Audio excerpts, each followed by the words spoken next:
Estamos começando mais um Monarch Talks. Hoje eu vou receber o Rafael Bittencourt, lenda do Heavy Rock. Heavy Rock? Heavy Metal, né? Show de strip.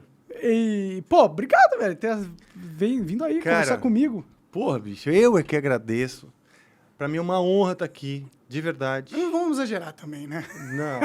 Para, meu, você tá com a autoestima baixa. Você tá com a tua autoestima baixa. É, porra, tô. Eu levei umas porradas na autoestima aí recentemente. Pode ser, mas não. Tô feliz pra caralho de estar aqui, tô honrado de estar aqui. Vim também agradecer, cara, o que você sempre me ajudou, me apoiou. O Amplifica é fruto também do seu endosso, entendeu? Sim, 50% minha culpa. Exato. Então, quer assim, dizer, 33%, né? Exato. Então, pelo respeito, pela admiração que eu tenho contigo e pela amizade, posso dizer, sim, estou aqui muito, muito feliz e me sinto honrado mesmo de estar aqui conversando contigo. Da hora, mano. Obrigado mesmo, velho. Você fez história, cara. E você ainda tem muito para escrever. Tá, se Deus quiser, se bem que ultimamente eu só penso em sair do país, ir pra uma praia deserta, plantar uma maconha num lugarzinho bem remoto e ficar lá com meu cachorro, meu gato. Legal, bem ótimo. Tranquilo, assim. Isso acontece, porque são pancadas que a gente vai tomando e a gente vai pegando um pouquinho de sociofobia, né? Nossa. Porque os seres humanos assustam, né? No geral, coletivo, assim, o coletivo humano hoje... É assustador. Parece que é um oceano que nunca está tranquilo. Total. É porque eu tenho uma pira social muito grande, muito forte. Sempre tive até antes de eu levar essas porradas na cabeça. Eu acho muito imprevisível um local com muitos seres humanos. Sim. Tudo pode acontecer, sabe? Sim. Isso me dá uma ansiedade muito grande. Porra, imagina quando os átomos tendo livre-arbítrio, né? Tipo... Sim, imagina você como que você devia se sentir quando você vai, na real, fazer os seus shows e tem, sei lá, dezenas de milhares de pessoas lá, deve dar uma... Tem dezenas de milhares de pessoas aqui, puta que pariu, tudo pode acontecer, é tipo um barril de pólvora, tá ligado? No caso do show é diferente, porque é um caos controlado, né? O evento tem toda uma coordenação para aquilo acontecer com segurança. Com segurança, começo, meio e fim, pode acontecer etc. umas loucuras, né? Tu viu aquele Sim. negócio lá do... Cara, qual que é o nome dele? É um comediante, velho. Puta, um comediante muito pica. Como que eu esqueci o nome dele? Brasileiro ou gringo? Gringo. Amigo do Chris Rock. Dave Chappelle, exato. Aconteceu. Você viu que o cara entrou, subiu no palco e pulou em cima dele, o cara tava armado, inclusive? Por quê? Porque o Dave Chappelle fala umas piadas pesadas e o cara se sentiu ofendido e se sentiu no direito de pular no palco e agarrar o cara e tentar matar ele. O Will Smith abriu um precedente interessante ali. Que tipo assim, não gostei, vou subir, tal, né?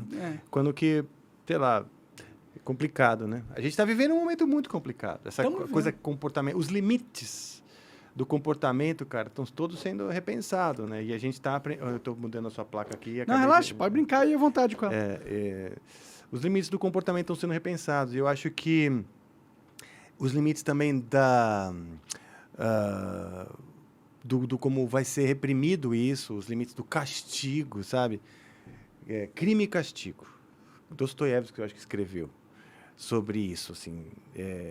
Justamente, o comportamento... O castigo, né, sobre a punição do onde você excede e a hipocrisia. Essas coisas estão sempre e juntas. E esse negócio dos comediantes tem muito a ver com liberdade de expressão, né?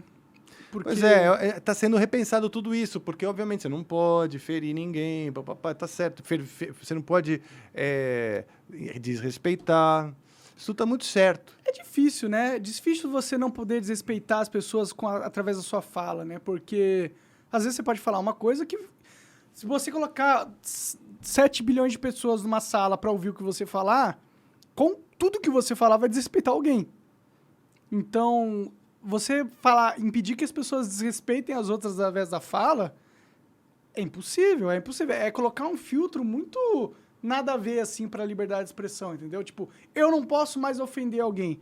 Mas se você falar que não acredita em Deus num culto religioso, você vai ofender muitas pessoas. Mas aí você não pode mais falar que você não acredita em Deus, se for o caso, entendeu? Não, mas a gente tem algumas coisas que elas ofendem demais e é notório, então a gente não pode Tem que evitar mesmo. Você não vai falar porque ofende demais, então pronto. E isso que está sendo ensinado, eu acho, hoje em dia. Mas você concorda com isso? Concordo. Você acha que tem coisas assim que você não pode... Opiniões, não tô falando de você, porra, ameaçar alguém, mas opiniões que são você extremas. tem. É que assim, a gente está falando do humorista e opiniões extremas, né? Humorista é humorista, opiniões extremas é opinião extrema. O humorista ofender alguém na plateia, ok, vamos ver até onde ele ofendeu. Opiniões extremas como alguém fazer apologia à pedofilia, por exemplo, você não pode. Fazer uma apologia a bater em mulher. Você não pode fazer apologia a alguns temas que a gente está lutando para o comportamento eliminar isso aí do mundo. Bom, eu tenho com certeza apologia a esses tipos de temas, eu acho repreensível. Mas, ao mesmo tempo, eu acho que numa sociedade democrática, até as coisas mais repreensíveis têm o direito de serem ditas. Se o cara tem uma opinião de bosta, eu prefiro que ele tenha a liberdade de falar do que ele reprima, né? Na minha opinião, eu prefiro saber quem que é esse cara, o que ele pensa e como eu posso entrar em contato com ele para talvez converter a mente dele para um caminho mais produtivo da sociedade. E o outro negócio ruim desse negócio de apologia é que é uma linha tênue, né? Tipo, o que eu falei ali naquele episódio fatídico, muita gente me acusou de apologia à parada, ao nazismo. Mas não foi. De verdade, não foi. Eu não estava falando que o nazismo é legal, entendeu? Sim. Eu estava falando que eu acho que até mesmo o nazista devia ter o direito de expressar suas ideias de bosta. Foi isso que eu falei. Isso não é necessariamente apologia. Na verdade, não é apologia. Apologia seria se eu estivesse falando que o nazismo é uma coisa que eu acho da hora ou foda. Coisa que eu não disse.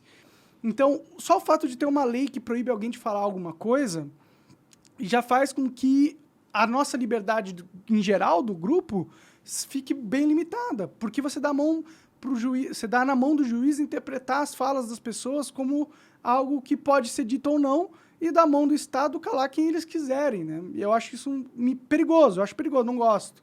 Tá. Nos Estados Unidos a lei é diferente. Sim. E tanto que aquilo que você pronunciou no episódio, nos Estados Unidos não teria mal como pela liberdade de expressão que lá eles podem. Lá é lei. O que eu falei lá é lei, né? Aqui não. Então, para começar, sendo o Brasil, a gente já está aqui beirando um assunto delicado, porque a gente está nos limites aqui, não só da ética, mas no limite da lei, né? Sim, sim. Então, no Brasil é mais complicado. Mas a minha visão daquilo é que, para a maioria das pessoas, ficou muito evidente que ali foi um grande erro de comunicação e não uma opinião que você tem pró-nazismo. Sim. Né? Eu acho que... E aí o efeito que isso gerou é curioso, devia ser estudado. Porque aí virou uma onda, essa coisa da onda de cancelamento. Eu vejo aquilo que aconteceu, eu divido aquele episódio. Todo mundo viveu isso no Brasil. O seu nome, o nome Monark, girou o mundo por conta daquilo, né? E aí eu acho que, assim, pelo menos 5 assuntos foram divididos. Eu vi as pessoas conversando. Primeiro, o nazismo em si, apologia ou não. Depois a gente está falando de a responsabilidade social de um comunicador do porte do Monark. Tem uma responsabilidade social. Depois estamos falando o seguinte, alteradores de consciência numa conversa que é vista por todos. É um outro assunto, né? Aí vem o cancelamento, que é um outro assunto, que foi como o mundo reagiu, o Brasil reagiu àquilo, né? Empresas reagiram àquilo, né? Então, isso já é um outro assunto. E vários desses vão desmembrar aí em quintos, sextos, tá? Sobre o nazismo, né? Sobre o assunto nazismo, no fim das contas, não acho que aquilo gerou, por exemplo, crianças que começaram a achar bonito o nazismo. Pelo contrário, foi uma onda de reeducação sobre o assunto. No próprio Flow, no mesmo dia, foi esqueci o nome do o André Lestat. O André, que fez instruiu todo mundo. Nas rodas todas, falou-se da seriedade, da gravidade daquilo. Ou seja, no fim, o que aconteceu contigo, você pagou um preço, deve estar pagando ainda, porque é um fardo você ser cancelado emocionalmente, profissionalmente, etc., né? Está pagando um preço que, no fim, o episódio, ele trouxe mais instrução e benefício para o tema, no seguinte sentido de dizer, olha, isso não pode ser falado. O que não pode ser falado exatamente? O nazismo, você não pode, por exemplo, levantar uma ideia, como você levantou, a respeito de um possível partido. Isso não pode. Pela lei pode, né? Porque mudanças na lei é legítimo, né? Tipo, não que eu deseje um partido nazista, eu quero que se foda. Mas eu discutir sobre a lei, sobre o que deveria ser permitido ou não, deveria ser legítimo de se levantar, na minha opinião, pelo menos. Eu entendi. Aí vem a questão da responsabilidade. A responsabilidade de um comunicador. De um comunicador. Um cara do seu porte, você tem essa opinião. Essa opinião, da maneira que ela impacta nas pessoas, eu entendo o que você está falando, pela tua lógica. Não é? Você está na sua casa e elucubrando a sua própria lógica. A responsabilidade social é como isso vai desmembrando e como isso chega e como isso impacta no público, em escala, em milhões de pessoas, certo? E aí é a preocupação das pessoas. Essa preocupação eu endosso. Eu acho que a gente, como comunicador, tem que entender que existe uma responsabilidade muito grande. Então, a pessoa anônima tem mais liberdade de falar o que pensa do que um comunicador. Claro! Por quê? Porque muitas pessoas vão ver. E porque pode ser muito... Exato. Mas não é o trabalho do comunicador, justamente por ele ter esse poder, dele poder falar o que pensa e fazer com que a sociedade tenha essa liberdade também? Olha, eu acho que o seu trabalho, por isso que eu te admiro, é ter essa liberdade. Você tem uma lógica aí que você fala assim, cara, eu quero ser tão livre para dizer quanto os caras que falam coisas muito piores do que eu nos comentários dos vídeos. Sim. Porque as pessoas, às vezes, com um nome que a gente nem sabe quem é, que é um código, que é um número, que você não sabe nem quem é, um nickname lá. Você não sabe quem é de fato a pessoa, não está mostrando a cara, dizendo coisas muito piores do que as que você diz. E talvez você se sinta um pouco injustiçado, vamos dizer, de não ter essa mesma liberdade, porque hoje você é uma figura pública, muito mais, a sua palavra influencia as pessoas, e talvez seja até um senso assim, de injustiça. Mas sim, você é um cara que impacta muito mais do que o Zé Ninguém, cara, que tá falando merda. Não, tudo bem, com certeza eu tenho mais impacto perante a minha voz. Mas isso não significa que eu tenho menos liberdade que os caras, entendeu? Eu acho que o influenciador ele devia ter o mesmo nível de liberdade que qualquer cidadão. Por que só porque a gente ficou famoso a gente não pode mais falar o que pensa? Eu não entendo muito esse raciocínio, entendeu? Eu acho que é meio... Eu acho totalmente injusto e eu acho que cria, dentro dos comunicadores, uma ferramenta para que as pessoas tenham menos... Tipo, calem as pessoas, entendeu? Às vezes tem assuntos sensíveis que precisam ser debatidos. E se o comunicador, só porque ele é um comunicador relevante, influente, ele não pode debater esse assunto, você causa na sociedade uma barreira no que se é discutido. E isso não é positivo, entendeu? Agora, você quer falar que o cara não pode ameaçar alguém de morte, não sei o quê? Eu acho que certo. Ninguém tem que ameaçar ninguém de morte. Se for isso, eu acho certo. Agora, dar uma opinião, entendeu? Por mais... Eu sei que eu falei de um jeito bosta, né? Eu falei de um jeito bem bosta e bem burro. Mas defender a primeira emenda dos Estados Unidos, ou pelo menos uma visão da lei igual à primeira emenda dos Estados Unidos... Eu não acredito que seja uma coisa que deveria ser proibido para os comunicadores. Eu não acredito. Mas é isso, olha só. Então aí a gente entra no terceiro tópico que eu acho que orbita essas conversas. Que eu vejo. Eu observei muitas pessoas falando de você e do evento desde que ele aconteceu. Né? Pessoas que não estavam tão próximas de você quanto eu. Né? Que te conheço. Eu vejo em você um cara...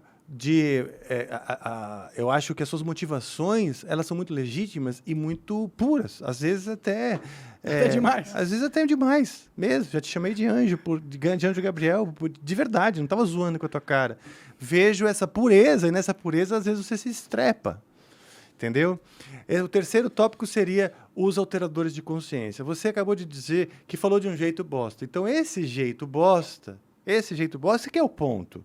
Se você não fala de um jeito bosta, por exemplo, aquela numa conversa legítima, tínhamos 4 pessoas na conversa, dispondo ali cada um suas ideias, e ideias às vezes até contrárias, que você poderia, que você insistiu, e que talvez da maneira que foi indo, a coisa virou o que ficou. Aquela mesma conversa poderia ter acontecido sem maiores danos colaterais como aconteceu. Sim, se não fosse os autores palavras de uma maneira escolhendo melhor, as palavras, né? de maneira certa, Sim. tem a responsabilidade social. Essa má escolha veio por pelos autores alteradores de consciência, etc. Que a gente, e aquilo foi uma lição para mim. Eu também sou um apresentador de muito menos exposição que você, também sou um artista e tal. E falei assim, meu Deus, a gente não pode falar qualquer coisa. Olha só como que é. Por quê? Porque você, além dos seus ideais, você também está definindo o quê? A sua casa, a família, o pão na mesa para a família. Então, se é para manter o pão na mesa, eu tenho que parar de falar tais coisas, tá bom, vou parar de falar. Mas sabe qual que é o problema dessa lógica? O problema é que se entrar um Estado autoritário, essa lógica ela vai sempre chegar. Tipo, se de repente passar uma lei que você não pode mais falar sobre a cor verde. Virou proibido você falar sobre a cor verde. Nessa lógica, você vai falar, pô, não vou falar mais sobre a cor verde. Porque é lei, né? Pô, os caras passaram a lei, se eu falar sobre a cor verde, o meu pão vai ser posto em risco. Mas, ao mesmo tempo, quando isso acontece, você está deixando que a sua liberdade seja tomada de você. O Estado tomou a sua liberdade de você se expressar de você. Sim.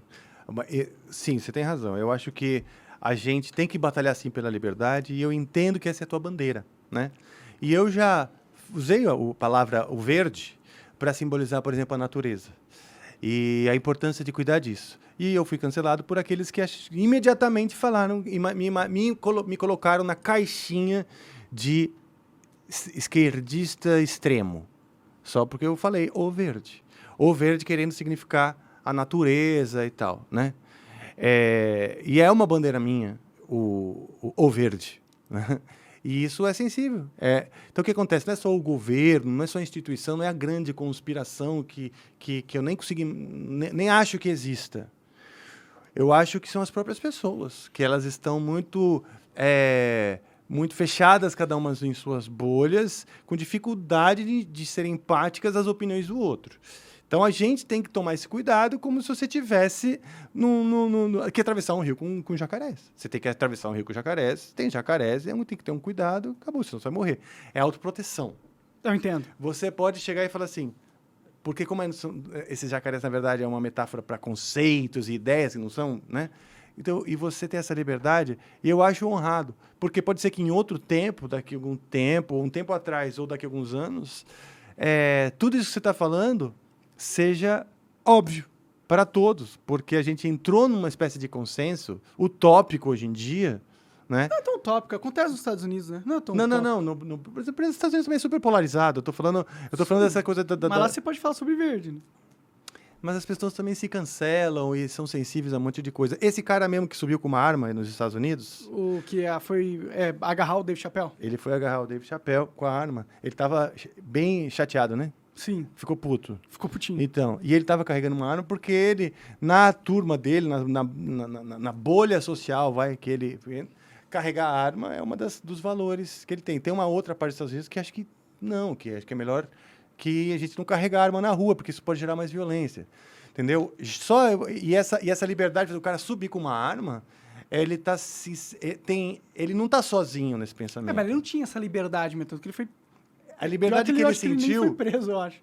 Não foi preso? Pior que não foi preso, não. Então, mas deveria ter sido, na minha opinião, né? Se ameaça alguém com uma arma... Porque, assim, das duas, uma. Se ou ele era um maluco que age... Com certeza, era um maluco. Diferente de todas as outras pessoas, né? Mas aí que tá. Ele é um maluco, mas faz parte de um grande grupo de pessoas que, pra gente, está maluca. E carrega armas e, quando se sente ultrajada, invade e responde com violência. Sim. Entendeu? Então, não é mais, se a gente viu o Will Smith, isso aqui, quer dizer, virou comum. Né? Daqui a pouco, os teatros vão ter que nem alguns bares nos Estados Unidos, que tem uma tela de proteção, porque os caras jogam coisa. E o Angra já tocou num lugar nos Estados Unidos. Ele foi dominado após atacar Dave Chappelle no palco. Não, ele foi preso, na verdade. Ele teve que pagar a fiança ali, né? Fiança de $30 mil. E não pode chegar mais a 90 metros de distância do Dave Chappelle. Então, o cara é maluco, pô. Sabe qual que é o problema? É que a gente, porra, não pode deixar que essa galera domine o mundo. Que eles estejam certos de oprimir quem quer falar o que quer falar. Tipo, o Dave Chappelle faz piadas que são pesadas. É o direito do cara. Aí a gente vai falar, pô, Dave Chappelle, você não pode mais falar esse tipo de piada, então. Só porque tá ofendendo as outras pessoas. Você tem que parar. A sociedade mudou e agora você não pode mais se expressar. Esse é o caminho certo? Assim, mas não é o caminho certo, porra. Não, já é assim. Não pode fazer uma série de assuntos, você não pode mais fazer porque assim, tem uma coisa é você, um grupo achar engraçado um tipo de piada que para um outro grupo não tem graça nenhuma. O problema do outro grupo. Uma dor... Conviva com a liberdade do outro de se expressar, porra. Não sei, cara, não sei, porque, por exemplo, Ninguém é um tá assunto obrigando complicado. A pessoa a ir no show do No caso, o Chris Rock não estava fazendo uma piada sobre o Will Smith estava sensível porque a esposa já tinha ficado doente, não é isso? Ela tava com queda de cabelo, alopécia. Queda de cabelo, é só isso. Não tem nenhuma condição, não, tipo, ela não vai morrer, ela só vai perder o cabelo. Certo. Então pra ela, aquela piada não vai ser engraçada. Então não pode mais fazer piada de careca. É isso que eu tô te falando, cara. A gente tá vivendo numa sociedade, tá caminhando pra uma sociedade que você não vai poder falar mais nada. Isso não é bom, pô. A gente não pode deixar isso acontecer. A gente não pode deixar isso normal e natural, pô. Não, eu entendo, cara, o que você tá falando. Só que eu acho que as duas coisas têm que se organizar, né? Esses dois pensamentos, eles vão ter que se alinhar. Porque senão vira um braço de ferro, tipo... Mas a sociedade é um braço de ferro, né? A cultura. Ok, mas assim, nesse caso que você está falando, por um lado, um cara acha que tem que, sim, respeitar. A gente não vai rir de coisas que são dores para um grupo. Não vamos rir mais. Então tem aquele grupo que acredita nisso, ok? Então você... tá bom. Tem um grupo que acredita nisso. Ok. E aquele que acha que não. Esse grupo que se vire com a dor, porque o humor não pode estar... sendo limitado à dor do cara que interpretou qualquer coisa. Ok. Então, supondo... qual que seria, essas duas correntes de pensamento, elas têm que se alinhar. Não tem que ser nem imposta essa verdade por lei, nem desse jeito, nem desse jeito. Certo? Então, a gente faz escolhas. O mundo não tem um governo que comanda. O mundo é dominado por 7 bilhões e 200 de pessoas. Ué... Vão ter pessoas que realmente acreditam que não, vamos respeitar essas dores, né? E outras que vão falar assim, não, eu acho que realmente vamos usar do humor do jeito que a gente bem entende, né? Só aí tem uma área meio cinzenta de que algo que é engraçado apenas para um grupo que para o outro não tem graça alguma. Mas e aí? Aí o grupo que acha graça não pode fazer a piada porque o outro grupo não acha graça? Não, ele pode, mas esse outro grupo vai ficar muito sensibilizado ou até revoltado. Ele pode, é uma escolha. Mas então, essa escolha que estão querendo tirar, entendeu? Esse é o problema. Eles não estão querendo deixar mais as pessoas terem essa escolha. Por exemplo, piada de gordo. Eu sou gordo, sou tetudo, tenho 2 tetas grandes, sou gordo. Mas se fizer piada de gordo, pra mim, me chamar de tetudo, eu sou tetudo. Se eu quiser, eu fico ofendido com isso. Eu poderia muito bem ficar ofendido, falar assim, você não entende como é difícil, eu tenho tetas, no espelho eu me olho, não é legal, e não sei o quê. Então, você não pode fazer piada de ter tudo pra cima de mim, porque não, pode. Eu me ofendo. Não, mas talvez é isso que eu eles possa, estão falando. Esse é o problema. Sabe o que acontece, Monark? A gente está vivendo um momento onde a gente está organizando esses novos padrões. O mundo está fazendo isso. Quem está organizando isso são as pessoas, não são os governos.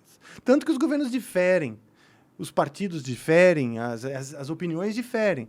Mas o fato é que alguns gordos, eles vão ficar sensibilizados e aí estão pensando... E aí o que se faz na sociedade? Assim, essa é a questão. Alguns acham, como eu, que acho que a gente tem que... Se tem um grupo de pessoas que acham que aquela piada não é engraçada, eu vou evitar fazer eu.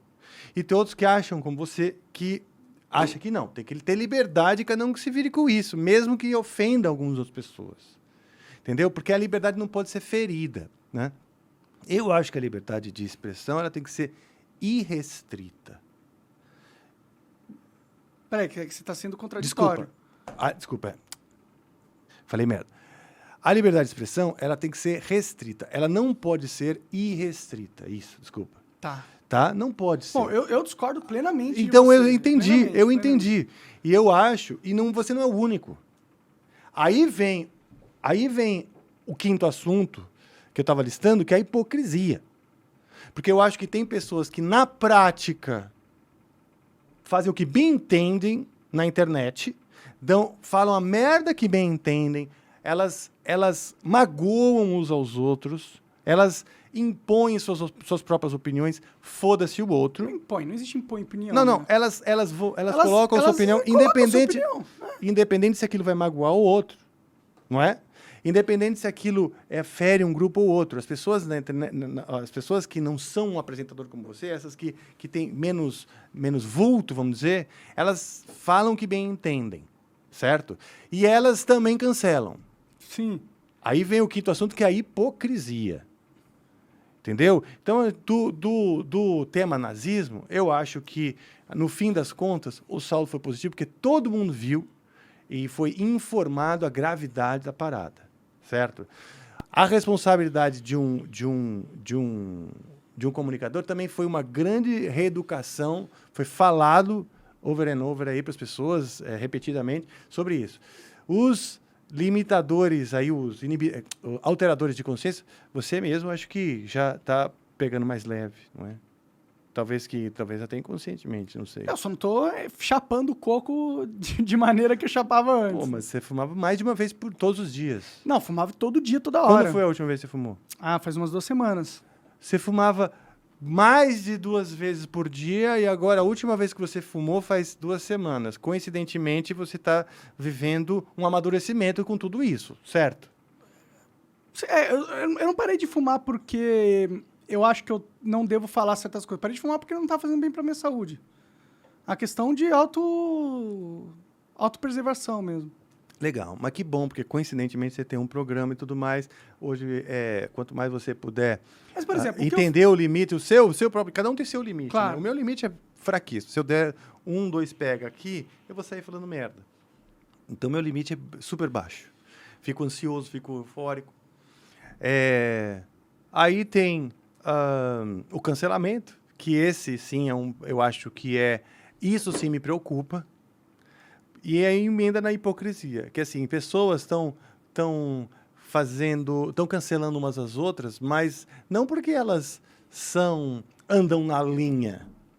Sim. Então tem uma coisa assim, isso sim é uma hipocrisia. Bom, os caras que me chamaram de nazista foram lá ameaçar minha mãe de morte. Pois então, entendeu? Então é assim, uma semana antes, 10 dias antes do aquele seu fatídico episódio, apareceu no Fantástico uma reportagem maravilhosa, muito bem feita, sobre o nazismo no Brasil e na internet. E o quanto existem comunicadores, pessoas espalhando esse tipo de informação, e como é difícil prendê-las, por exemplo. Mas elas estão lá. Tem o nome delas, tem o nome. Se você for agora no Globoplay, você vai assistir. Uns 10 dias antes passou no Fantástico. Essas pessoas, elas são hoje menos procuradas que o Monark. Exato. Entendeu? O nazismo, ele existe no Brasil. Cadê o nome desses caras? Por que a gente não põe no poste, na rua, wanted, dead or alive?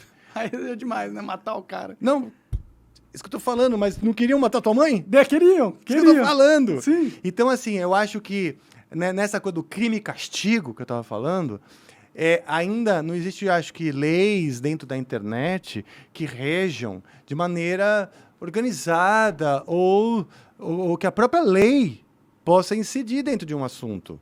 É o povo e o público decidindo e as empresas tendo que agir conforme a banda toca. Exato, e a manada vai para cá, os elefantes foram para cá, então é melhor cancelar, então é melhor não botar o patrocínio, porque são números. Sim. Se todo mundo aplaude, as empresas vão estar lá com você. Não é ideologia o patrocínio. Claro, é só medo de repercussão polêmica da sociedade. Exatamente, entendeu? Então, eu acho que esses assuntos todos, eles desmembram em vários outros. Eu vi muitas rodas comentando, discutindo, debatendo o evento que aconteceu.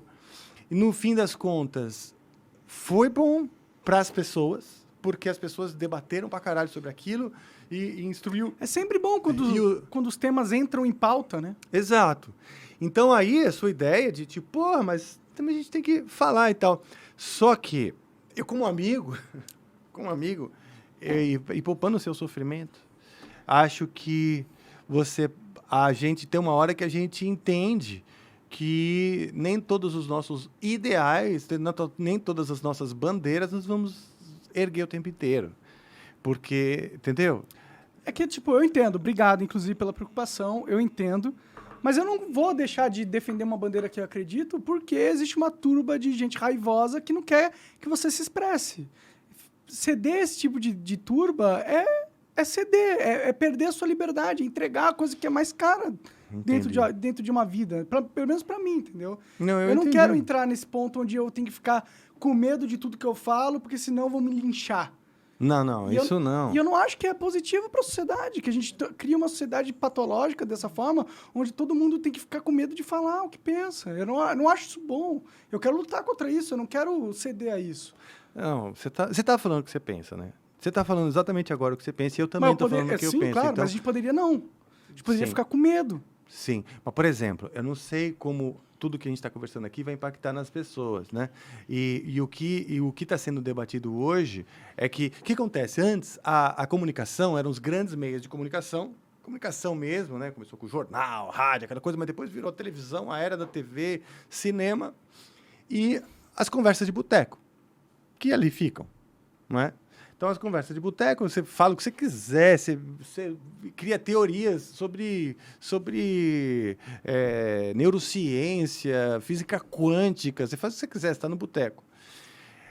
Mas aquilo não sai dali, certo? Só das pessoas que estão ali, que às vezes, no dia seguinte, nem lembram que conversaram. Hoje, os podcasts que a gente está fazendo aqui, né, eles preenchem uma coisa meio no meio. Meio no meio. Não é nem uma conversa totalmente de botequim, que ninguém nem sabia o que existiu, não é? E também não é aquelas conversas da grande massa, da mídia, que atinge todo mundo, tá certo? Então, só que o que a gente está acontecendo hoje, o que você desencadeou, porque é uma conversa que se estende, nós estamos falando ainda disso, né? Então, a conversa continua. Isso é algo que vai continuar sendo dito, eu acho que durante muito tempo, eu acho. Que é muito importante, né? Ela vem para organizar esse meio de campo. Porque esse cara o hater, né, que existe na internet, aquele cara que se indigna com as coisas, que fala o que bem entende, fala sem pensar, muitas vezes é o que mais aparece nos debates. Aquele que está achando tudo errado, ou que está odiando aquilo tudo, é o que mais aparece, porque quem está batendo palma, ninguém nem liga. Esse cara, bem ou mal, ele não tem expressão, não é? Ele tá ganhando atenção, né? Ali. No Twitter, o cara, um aleatório, pode pegar 20, dezenas de mil likes sendo aleatório, só porque ele falou alguma coisa que um grupo grande concordou.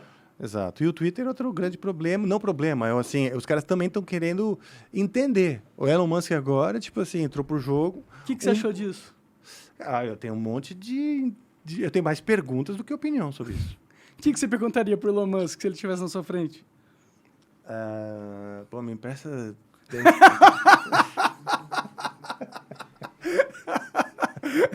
Por favor, vai. Presta uns bilhõezinhos. Opa, obrigado. Fica à vontade aí, uns coraçãozinhos. Legal, vou deixar aqui. Isso aqui é pimentinha de geleia, isso aqui é alguma coisa. Deve ser queijão, na minha opinião. Tá bom. Bom, o Elon Musk, cara, eu tô ainda me informando sobre isso, mas o que eu entendi é que tem a ferramenta do Twitter, como as pessoas não discutem o assunto, não é?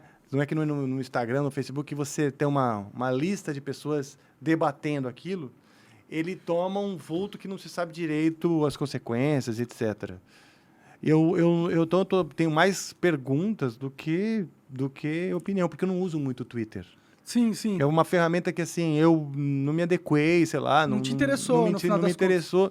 E agora, recentemente, com essa história do Elon Musk, que começaram a debater justamente aí dentro dessa coisa da liberdade, se ela vai ser restrita ou irrestrita, a liberdade de expressão.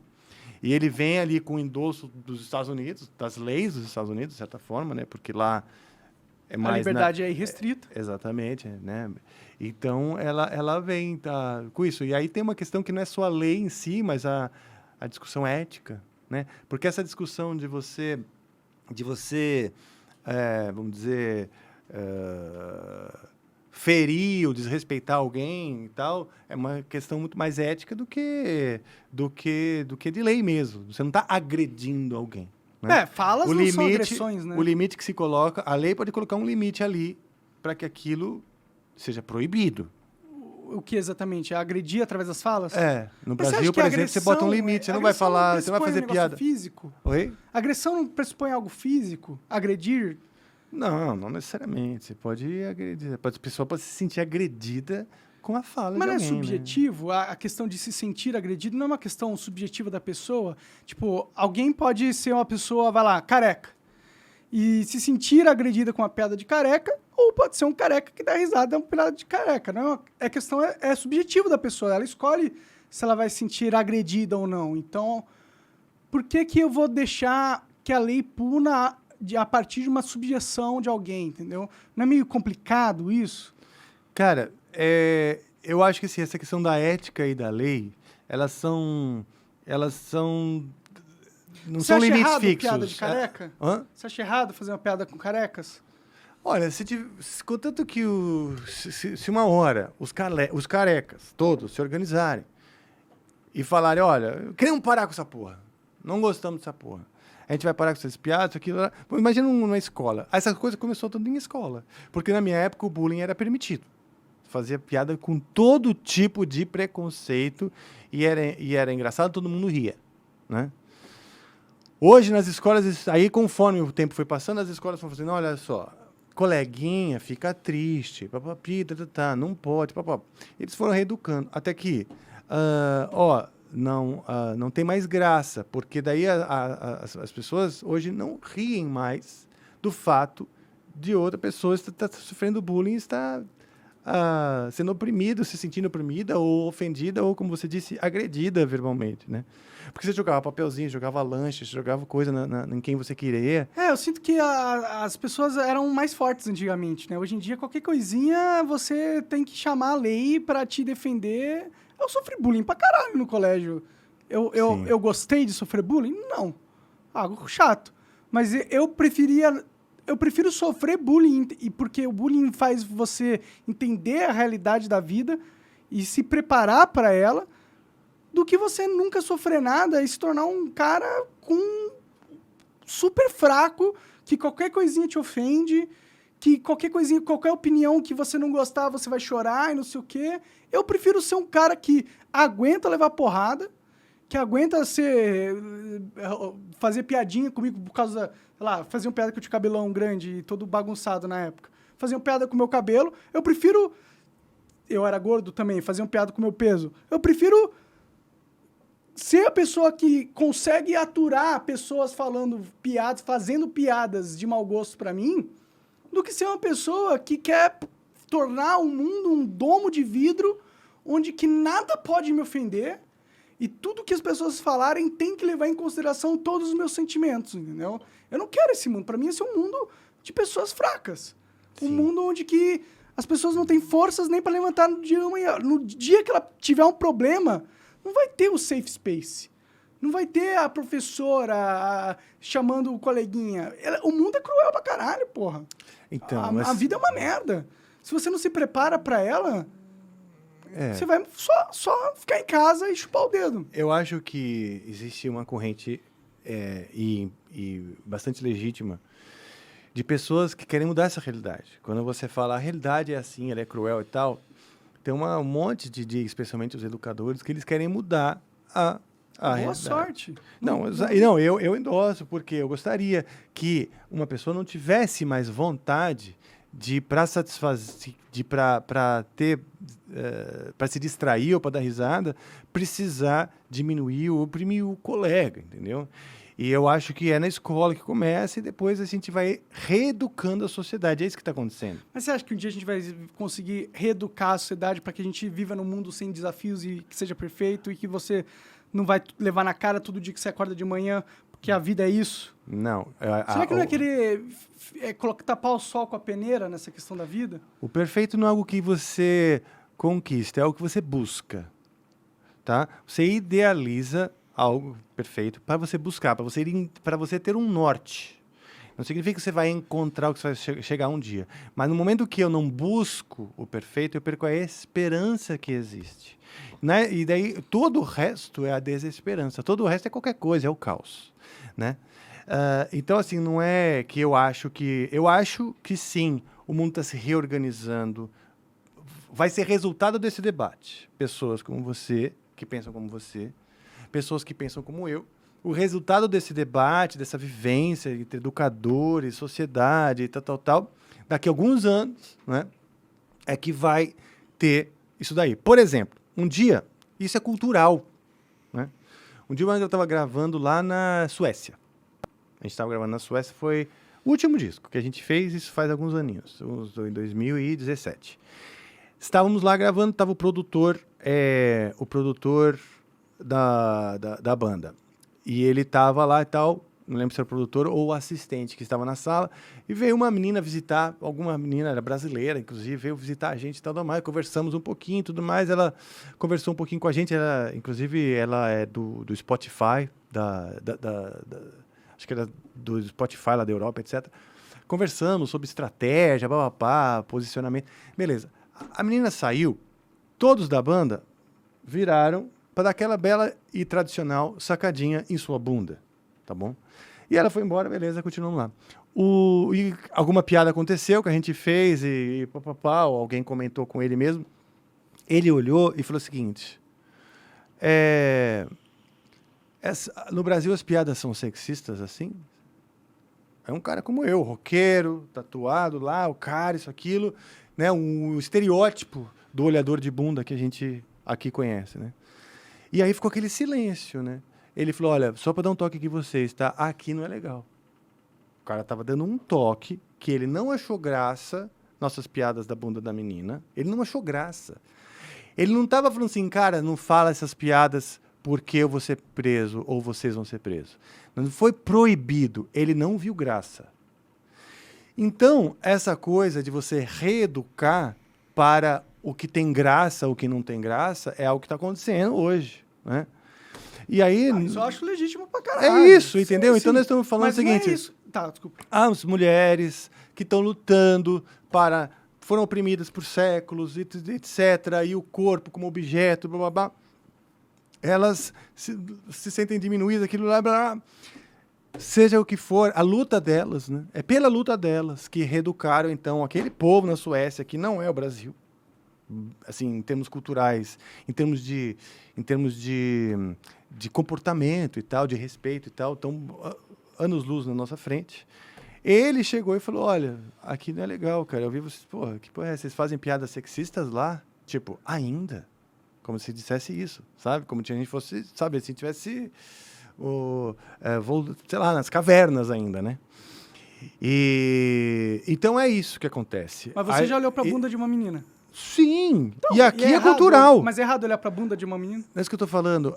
O errado ou certo, essa coisa da moral, né? A moral, esses limites da moral, os limites da ética, eles também são culturais. Claro, isso é verdade. Aqui, se olham a bunda da minha mulher, da minha filha, sei lá, eu nem me importo mais, porque é tão parte da cultura que se você for tentar lutar contra isso, né? Agora, existem lugares, como por exemplo isso que eu estou te falando, na Suécia, lá, que os caras já estão, vamos dizer, reprogramados. Então, voltando à sua pergunta aqui, é tipo, mas será que um dia vão parar de jogar coisa no gordinho na escola e isso, aquilo? Cara, existe um grupo que está batalhando para que esse dia chegue, olhando um cenário idealizado e buscando. Se vai chegar ou não, cara, vai depender, como a gente falou, né? A sociedade e tal, são 7 bilhões e 200 mil de habitantes e tal, com gente totalmente diferente. Tem a Coreia do Sul, Coreia do Norte, tem a China, tem todo o Oriente Médio, tem a África toda, que também com um monte de diferenças ali entre si, a Europa, a América... é negro pra caramba, pessoas de todo jeito. pensando cada um de um jeito, tentando se organizar nesses novos Paradigmas. Não, que, Não, na tudo verdade, bem. já existiam, mas agora eles querem fazer funcionar, reforçar, sim. cara. Olha, A gente conseguiu que não houvesse bomba atômica desde 45, né? Então, oi?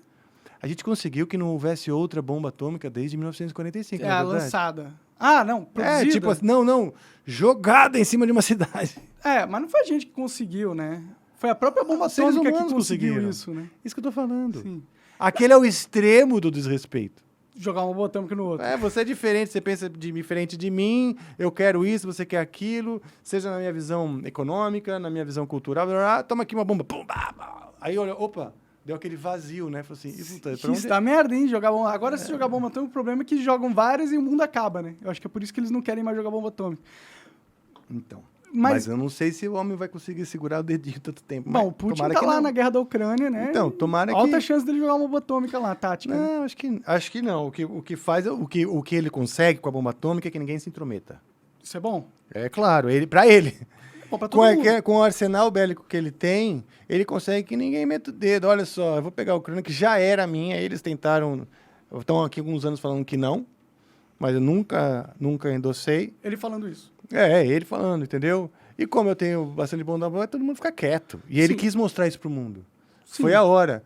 Mas a pior hora, depois de uma pandemia, tá todo mundo sensibilizado. Porra, pra quem faz guerra é a melhor hora, né? É, bom, verdade. Porra, War Dogs, né? Sim. Mas, tipo, eu não tô falando sobre essa questão de evolução cultural. É legal que a gente tenha uma evolução cultural. Tipo, é legal que parem-se com piadas ofensivas, despropositais, entendeu? Que você tá usando só pra diminuir outra pessoa. Eu acho legal isso, eu acho massa. A discussão é que a lei não tem que se intervir nesse sentido, entendeu? Tinha que ser uma evolução cultural da coisa toda. Eu entendi. O problema é que eles querem que a lei intervina nisso, né? Sim. Esse é o problema para mim, né? E o problema também é que as pessoas estão... Essa barreira de sensibilidade está cada vez mais alta, entendeu? Por exemplo, o Igor estava me contando um caso que aconteceu com ele. Teve uma menina que foi lá numa palestra que ele estava dando e ela falou, pô, essa pessoa que você chamou agride a minha existência. Porque ele conversou com uma pessoa que ela não concordava. Então, a gente tem que deixar de conversar com as pessoas que ela não concorda porque pode agredir a existência de alguém. Você entende qual que é o pulo do gato aí? Não, eu entendo que o limite, nós estamos falando, aí é ética e moral. Ela não é uma lei nem nada, é a opinião dela, certo? Certo. Que é uma área que é uma zona cinzenta, chamada zona cinzenta, porque não é uma linha fina que separa aqui dali. Não, é uma zona cinzenta. E esse momento é um momento de reorganização. Então, esses polos, essas diferenças estão se reorganizando para ver no que dá, que eu também não sei o que vai ser daqui a um tempo. Dá margem para qualquer um se sensibilizar com qualquer coisa? Dá. Por isso que a gente ainda não encontrou o caminho e por isso que a gente está aqui não sei há quanto tempo falando do assunto. É verdade. Entendeu? Porque é por conta dessa zona cinzenta. Se fosse essa cor é essa cor é aquela, tudo ok, é fácil de definir, mas não é tão definitivo. Por isso que está gerando debate. E por isso, mais uma vez, essa extensão do que aconteceu contigo, né? Porque isso aqui é uma extensão, nós estamos falando... Sobre o mesmo assunto. Exato, né? acaba sendo educativo. Sim. Porque tem muitas pessoas que pensam como você e muitas pessoas que pensam como eu. O que a gente está fazendo aqui? Mas a gente pensa igual. Eu também penso que as pessoas têm que evitar de ofender as outras pessoas se elas conseguem, entendeu? Eu acho isso da hora. Mas, por exemplo, eu já sou um pouco mais diplomático. Tá. Eu já sou um pouco mais diplomático. Vai ofender? Tá bom. Eu não procuro confusão. Eu caio nas confusões sem querer, juro. Eu de mesmo, eu posso estar numa confusão, porque esse papo pode ser um papo polêmico. Quando vê, Rafael, de novo em confusão. Mas... Né? Como Mas diz a vida minha é esposa, confusão, minha esposa fala, porra, você busca. Mas não, eu busco o debate. Então, mas o Eu debate busco o gera debate. confusão. Eu acho o debate legítimo. A gente tem que trazer as coisas sabendo colocar, obviamente, sem desrespeitar, porque tem coisas, você não vai fazer apologia a coisas que elas são degradantes. Mas, por exemplo, hoje é crime fazer apologia às drogas. Faz tempo que é, né? Faz tempo. Você acha isso legal? Você acha isso certo? Eu não acho. Eu acho errado. Não, você pode fazer... Você não pode... apologia às drogas é o seguinte, você fala assim, fume maconha. Agora, a gente debater se deve ou não legalizar a maconha, isso no Congresso os caras estão falando disso. Foi a mesma coisa que aconteceu com o nazismo que eu tava falando. É a mesma coisa. Não, mas no Congresso os caras estão querendo fazer um partido? Não, mas debater, é isso que fala, debater se deve ou não legalizar é legítimo, é isso que você tá falando, né? Isso. Apologia à droga é o seguinte, pessoal, fume maconha. Responsabilidade como um apresentador é você fumar daqui na frente, vai ter gente que vai falar, porra, você tem uma responsabilidade como um comunicador, uma responsabilidade social, porque isso vai impactar nas pessoas, e uma responsabilidade porque você... muitos alteradores assim na tua consciência, você já não vai ter credibilidade no que você fala, e é ruim pra você. Então você acha que eu, por exemplo, eu fumei maconha ao vivo várias vezes? Sim. Você acha que foi um erro, na sua opinião? Não acho. Eu seria... Mas eu tenho uma responsabilidade social. Pode ser que muitas pessoas se influenciem por eu estar fumando maconha ao vivo. Vai ter pessoa... Mas aí o que acontece? Sim, é o mesmo argumento. Quem é completamente contra a maconha, ela vai de imediato se opor. Eu não sou completamente contra a maconha. Sim, sim. Ok? Isso que eu estou dizendo. Você fazendo isso, aquele grupo de pessoas que pode se ofender, você falou, não, eu não ligo, ele que se vire. Eu estou aqui na minha casa, estou fumando, beleza. Entendeu? Você está falando, o meu cigarro natural. É isso, você vai sensibilizar essas pessoas. Crianças podem se influenciar, isso que é outro debate. Os mais jovens vão se influenciar ou ser mal influenciados por você, blá, blá, blá, e a maconha pode ser uma porta de entrada para drogas mais fortes, etc. Blá. Verdade. E aí é a sua escolha. Sabendo de tudo isso, mas fazer ou não. Se for minha escolha, tá tudo bem, né? É tua escolha. Aí o que vai acontecer? Mas a questão é que as pessoas querem que não seja a nossa escolha, entendeu? Essa é a questão do negócio. Mas aí porque as pessoas elas precisam criar as leis para balizar as coisas, para dar limite. Controlar o gado. Não é controlar. Dá limites. Dá limite. Até aqui pode, até aqui é ética e moral. Até aqui chegou aqui é proibido. Eu entendo, é entendeu? Assim que a lei funciona. E essa daí, cada cultura, cada país é de um jeito. Né? Nos Estados Unidos é de um jeito, na Alemanha é de outro jeito, cada lugar é de um jeito, no Japão é de outro jeito. Entendeu? Então, assim, e é normal. Aí você tem a democracia e tal, para moldando né, essas leis que mudam também.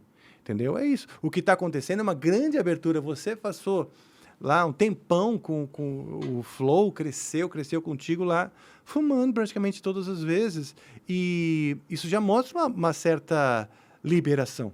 Concordo. Não é? Porque imagina tempos atrás, na época do próprio Planet Hemp, que também era um grupo que batalhou, vamos dizer, por uma legalização, né, que é diferente da liberação.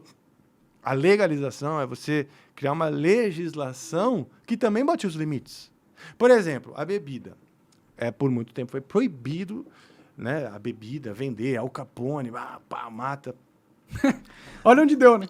Mas não pode beber e dirigir. Tudo bem? Esse é o limite da lei. Claro. A lei fala, você bebe. Beleza, vai lá. Você tem que ter 18 anos.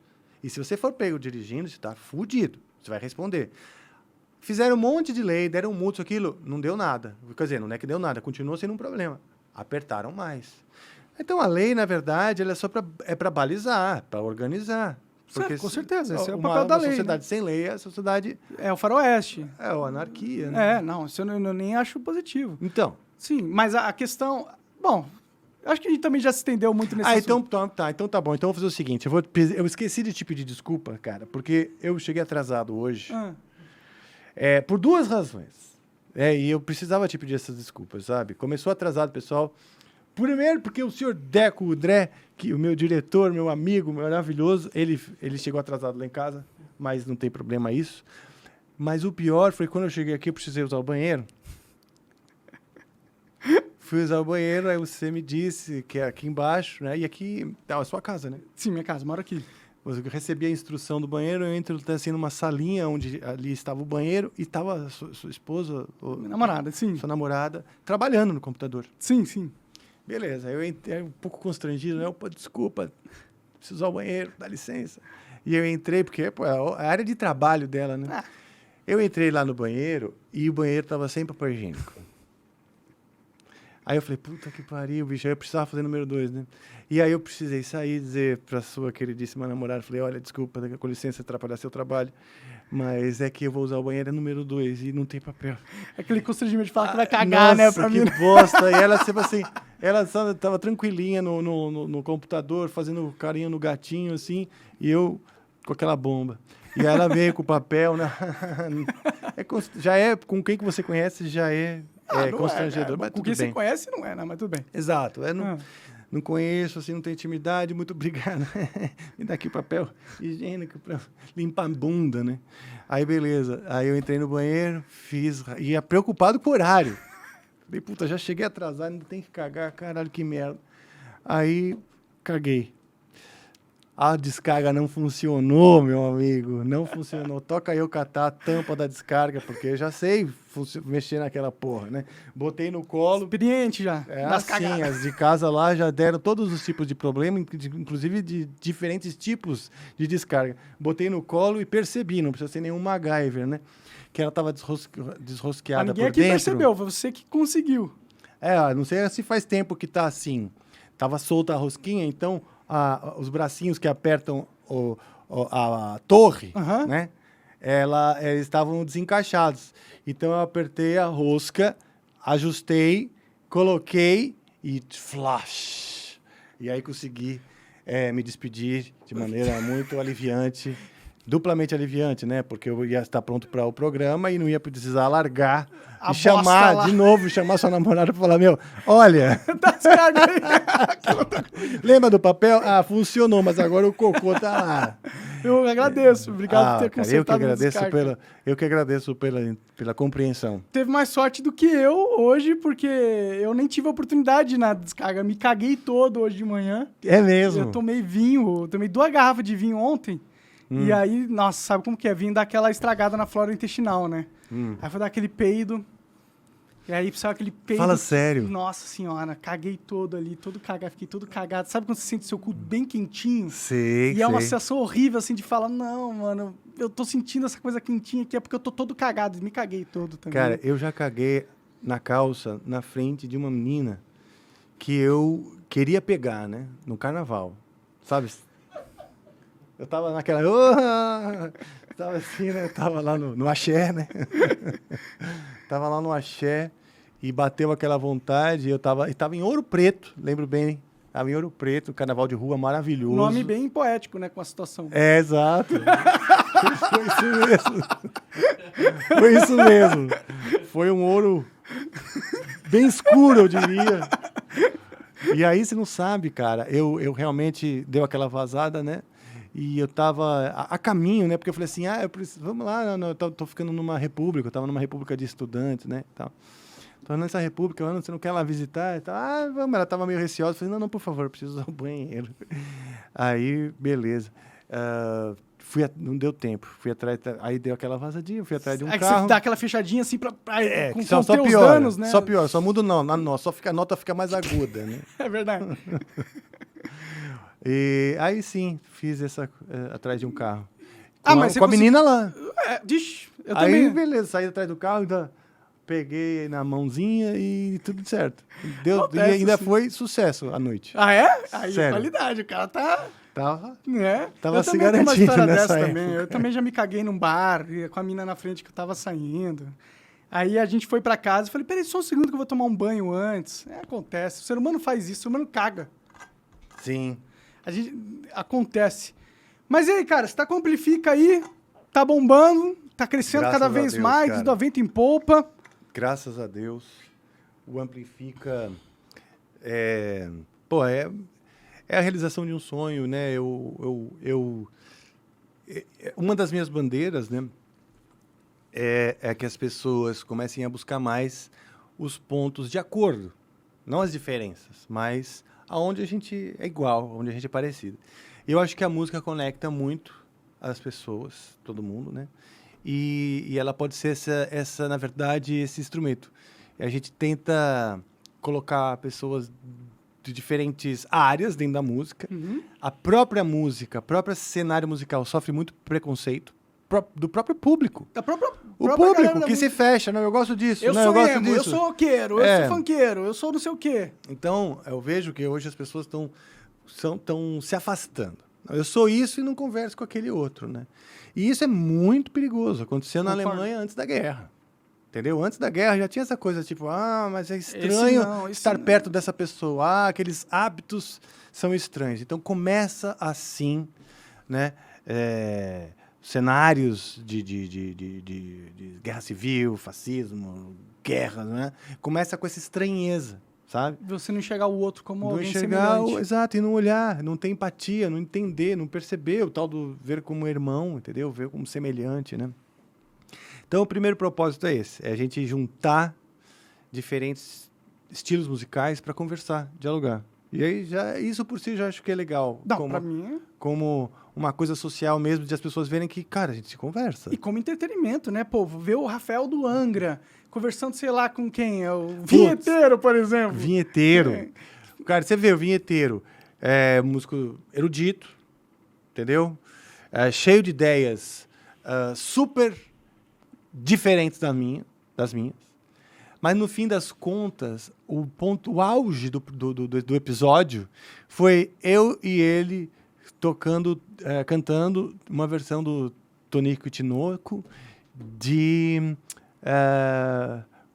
não é o Menino da Porteira, foi o... Não, para que morreu, caramba. Foi lá no sertão de Goiás, eu, Chico Mineiro. A gente cantando junto o Chico Mineiro. E então, a música conectou. E aí, junto com o Chico Mineiro, tem a minha infância, a infância dele, né? A família, porque quem trouxe aquela música é a família, é uma bagagem que vem, uma bagagem familiar. Então, assim, com todas as diferenças, a música conectou. E é isso que a gente faz lá, a cada episódio. Eu já conversei com o pessoal do funk, do hip hop, tive uma conversa maravilhosa com meu amigo, né? Posso dizer assim, o MC Guimê, que é um cara do funk. E eu acho que para mim foi uma realização muito grande, porque o roqueiro tem muito preconceito com o funk, né?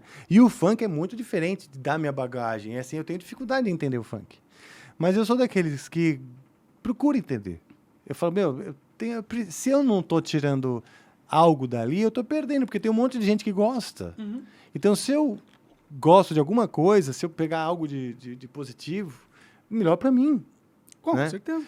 E que esse é o propósito do podcast também, né? Exato. Então, de que as pessoas façam um esforço de tentar entender os diferentes estilos musicais. E aí, quando a gente conversa, os músicos, né, de diferentes profissionais de diferentes áreas, quando eles conversam, eles estão falando de música e como músicos. Então, para quem olha, vê que é uma coisa só, né? No fim das contas. É música, né? Tá lá. É como extrair notas que são agradáveis aos ouvidos de alguém.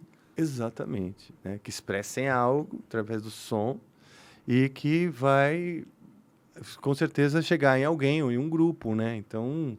eu acho muito positiva a experiência do Amplifica, principalmente até porque vocês são do heavy metal, do rock e tal, e é uma galera que tinha pelo menos uma fama de querer ficar entre os deles, entendeu? Sim. E eu acho que você, sendo um expoente aí nessa questão de abraçar todos os estilos e trazer pra mesa junto no Amplifica, eu acho muito foda. O rock tá liderando esse movimento, entendeu? Que é verdade, que é sempre o rock é o mais, como fala, resistente, né? A outros estilos de música, então, né? eu achei que eu levantar essa bandeira ia ser legal mesmo. Eu acho que é foda demais, mano. Eu tô feliz demais, né? Com o sucesso da parada, eu fico só feliz, porque tipo, você é uma lenda da música brasileira, do rock, né? E você, por ser uma lenda da parada, trazer outras pessoas de outras lendas, de outros segmentos, sempre dá um mashup legal, entendeu? Porque Sim. você fala com propriedade do que você viveu. Você viveu nos anos 90, foi a ascensão do heavy metal, não foi? Nos 90, nos 2000? Sim, os anos 80, acho que o heavy metal explodiu muito forte. Aí, com os 90, ele se ramificou, né? Veio o movimento grunge, aí veio o Guns N' Roses, que eu não sei nem dar nome para o que é, porque é um hard rock que é uma mistura, né, do Poison com Led Zeppelin, né? Tipo, e eu acho que foi acho que ele se estabilizou nos anos 90. E aí nos anos 2000 vieram as coisas mais experimentais e underground, o movimento indie, e aí foi bem interessante também, porque o rock passou a ser forma de expressão, além da música. Musical, né? Era um estilo de vida, né? Moda e jeito de Preta, ideias políticas, inclusive. Né? Inclusive, os heavy metal tinham as melhores camisetas na época, na minha opinião. Era só camiseta muito foda, assim. As coisas de medieval e umas coisas com as coisas coloridas, que você não via normalmente nas outras camisetas, né? Sim. Tipo, era sempre normalmente a marquinha aqui, coisa mais simples, mas o heavy metal chegava com uma arte exposta na camiseta, assim, eu achava muito foda. Eu era meio... Quer dizer, eu tinha um amigo que era muito metaleiro, né? Muito, muito metaleiro. Era fã do Angra pra caralho e falava de vocês. Eu lembro dele falando de você, inclusive, lá atrás... Quando era moleque mesmo. Aonde era? Em São Paulo? Em São Paulo mesmo, aqui na Zona Sul. Eu lembro que ele fazia música, escola de música, escola de guitarra, né? E aí eu ia acompanhar ele lá, quando ele ia, ele ficava conversando, ficava falando de vocês, falando, cara, esses caras são muito foda, olha isso aqui, olha esse cara, olha isso aqui. Então, foi presente na minha vida e pra mim eu gostava muito de como era diferente do que você via na TV, por exemplo. Era uma coisa... Sim. Tipo, não era só aquela... Era legal porque, porra, contava histórias medievais muito fodas, entendeu? E não era tipo bunda. Não que não tenha, pode ter, é legal, entendeu? Mas pra mim, que sou uma pessoa mais criativa e gosta de viver em fantasia, aquilo mexia com a minha fantasia mais do que os outros estilos musicais, entendeu? Sim. Então, porra, eu sempre achei o heavy metal muito foda, o metal e tal. Eu vestia e tal. Eu não era tão... Mas eu não era tão ficcionado igual meu amigo, que era full metaleiro. Até chegou a sair pra brigar na rua por causa dessa porra. Mas... eu não era desse nível, não chegava a brigar na rua. Mas escutava Angra, Blind Guardian. Legal, cara. O Angra, o heavy metal que a gente faz parte, ele também foi trilha sonora, vamos dizer, o estilo, né, dos videogames. Pode que outra coisa que eu era fã. Então, o heavy metal, ele tinha muita aderência também em todo o universo nerd, que acabou virando, né, o universo nerd, games, história em quadrinhos, RPG, né, que é essa coisa da fantasia. O heavy metal, ele tem essa... Ele mexe com isso, né? Mexe. Ele traz questões filosóficas, existenciais e tal, mas sempre num universo um pouco fantasioso, né? Que é muito foda, né? Meio Senhor dos Anéis. Esse é o universo do heavy metal, né? Um mundo fantástico onde dramas, né, e conquistas acontecem e tal. Tudo épico, né? Heróico, exatamente. Sim, eu gosto muito disso. Inclusive, tinha o Supla, não sei se eu me engano, você conversou com o Supla e o Rogério Skylab, né? Conversei, não faz muito tempo. Eu lembro que o Supla tinha me dito, e eu sei que vocês conversaram com isso na conversa, eu não cheguei a ver o corte todo, mas vocês conversaram sobre ele ter juntado a banda Angra, né? Sim. E é verdade mesmo isso? Ele juntou a banda Angra? Que porra foi essa? Não, assim... É uma visão, tá? Ele até falou, pô, cara, como é que foi isso aí, né? Não é que eu quero contradizer nada ou arrumar confusão. É porque a banda Angra já estava juntada, né? Só que ele contratou justamente 3, né? Ele contratou 3 que eram da banda Angra, que era o Kiko, o Luiz Mariucci e o Ricardo Confessori. E nessa época o Ricardo estava ainda... Não sei se ele já estava dentro do Angra. Ele veio pro Angra na sequência, entendeu? Então talvez ele tenha ajudado a fortalecer esse laço ali. Exatamente. Ajudou a fortalecer o laço. Obviamente o Angra já estava, a gente já estava já preparando o álbum, indo para a Alemanha e tal. Já tinha as músicas prontas e tudo mais. Mas ele vamos dizer, acolheu, né, parte da banda como a banda dele. Mas o que foi muito legal, isso eu falei também, é o seguinte: o Supla sempre foi um cara que primou por ter bons músicos bem, vamos dizer, preparados e tal, e sempre apoiou a cena, né? Então, antes dos caras do Angra, já tiveram os caras do Dr. Sim, que esses sim foram formados lá.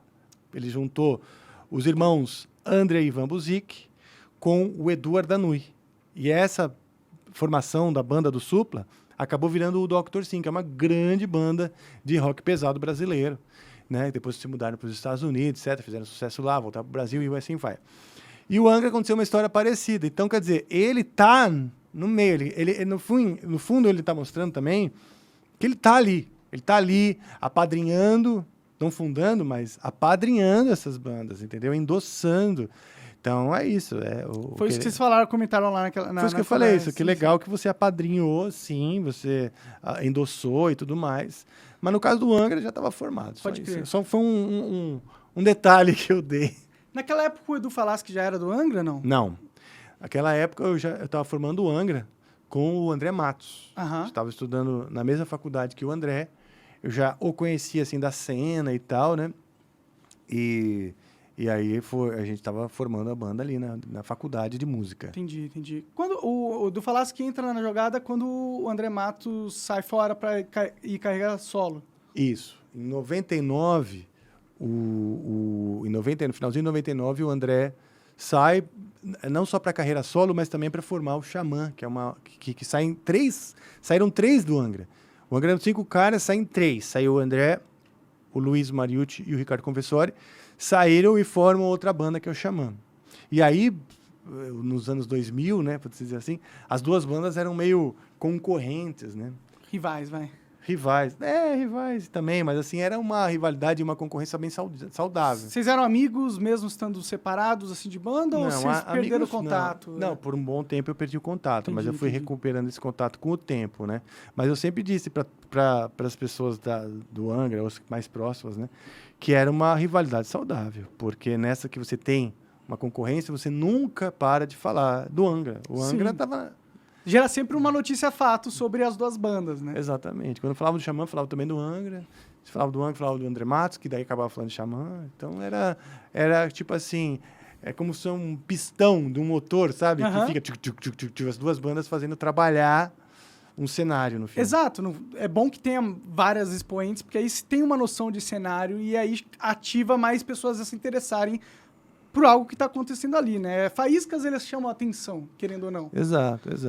E aí o Edu Falaschi entra em 1999? Aí ele entra em 2000. 2000. Passa uns meses ali e tal, sem nada, né? Sem muita atividade, com muita dúvida, né? Porque, saíram 3, ficou eu e o Kiko, os 2 guitarristas, né? Aí, um monte de dúvidas, né? Será que continuo? Será que não continuo? O que eu faço, né? Eu tinha construído um negócio legal, uma carreira ao redor do Angra, 3 discos, imagina, não era nem tantos discos assim, mas já com eram 3 impactantes. né? Com sucesso internacional. Sim. Tinha feito turnês pelo mundo, sucesso na Europa, sucesso no Japão especialmente. E a minha carreira, então, estava apoiada naquilo, né? Então eu pensei, puta merda, ou eu faço completamente outra coisa, né? Porque antes de eu fazer o Angra, uma das coisas que eu queria fazer é trilha para filme. Trilha para filme, teatro. Legal. Eu também curtia teatro e tal. Chegou a atuar em alguma peça, não? Sim. É mesmo? Sim. Não atuar, assim, mas assim, participei do grupo de menestréis do Oswaldo Montenegro. O que era isso? Era o seguinte, Oswaldo Montenegro, um artista, cantor Conheço e tal, ele, você conhece. O cara veio do Rio de Janeiro estabelecer uma oficina de menestréis, que era uma coisa de formação de artista, né? Então, ele aceitava todo tipo de artista. Músico, cantor, dançarino, capoeirista, tinha de tudo, ator, né? Ele juntava tudo ali no palco, criava uns exercícios para a gente entender, né, a dinâmica, se familiarizar com o palco, com uma série de coisas. Ele falava bastante também. E aí, no final dessa oficina, que durou meses, 6 meses. Caralho. Ao final disso, ele montou... Curso, né? Era um curso. E assim, foi uma faculdade para mim, assim. Foi muito Foi engrandecedor pra cacete, sabe? Porque aprendi muito lá. Em pouco tempo, era muito intenso. Eram 80 e poucos pessoas, artistas, jovens, sei lá, tudo no Teatro Augusta. E aí, no final, ele começou a... pirou a cabeça dele lá e falou, vou fazer uma peça com esse negócio aqui. Você vai dançar assim, você vai tocar uma música assim, assada. Começou a ter brainstorm, uma epifania. Exato, uma epifania louca. E para essa epifania, ele deu o nome de Noturno. E aí eu fiquei 3 meses ainda em cartaz no Teatro Augusta. Era segunda e terça, tinha uma outra peça rolando lá, eu me lembro direitinho, Confissões de Adolescente, que tinha na TV Cultura. As meninas se apresentavam lá também, no Teatro Augusta. E a gente pegou esse dia completamente off, que é segunda e terça, né? E a gente se apresentava lá. E foi muito legal, porque, pô, era uma maneira de se profissionalizar. Foi uma profissionalização. Você tocava? Eu tocava e atuava. E cantava, dançava. Tudo. Sério? Tu dançava? Todo mundo fazia um pouco de tudo. Entendi, era bem misturado. Tudo. Então, ele tinha quadros, esquetes, era meio musical, assim, e todo mundo se espalhava até pelos corredores do teatro, porque eram 80 pessoas, era um monte de gente. Muita gente, realmente, né? Pra pôr no palco. E entrava e saía, papai, era bem legal. E ele era rigoroso com a precisão, né, das coisas, muito legal mesmo. E... então, eu tinha um momento que eu atuava numa sketch como ator que se chamava Gato Lilás. Você era o gato? Eu era o Gato Lilás, E era muito legal. Era uma conversa meio maluca, assim, com uma outra menina. E foi muito legal, tenho muita memória disso. E aí, quando em 2000, quando veio essa história toda, eu falei, quer saber, acho que eu vou...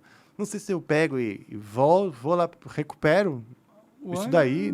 Ou recupero o Angra, ou recupero... essa carreira que eu comecei no musical, na coisa mais alternativa, que eu sempre gostei, né? Sempre gostei. Fazer música... Não, pode deixar. Eu ainda tenho na minha garrafinha. Pode ir. Eu botei aqui que mantém geladinha. Entendeu? Eu não sabia se eu pegava e ia pra essa onda, MPB, teatro, fazer trilhas e tal, que eu gosto. Sim. Né? Ou se eu continuava com o glamour do heavy metal. Rock, Exatamente. Eu fiquei nessa dúvida. E eu já tinha me formado em composição e regência. Então, eu também pensei seguir sério, trabalhar trilhas e orquestração de maneira ainda mais séria, né? Bom, aí o Kiko Loureiro, foi quem me animou. Falou, Rafa, vamos continuar, vamos fazer, vamos continuar, vamos pegar 3 caras novos. Eu falei, puta coisa, como fala, não vai dar certo. Pensa, né? A banda sai em 3 caras, sobra 2 guitarristas, e aí...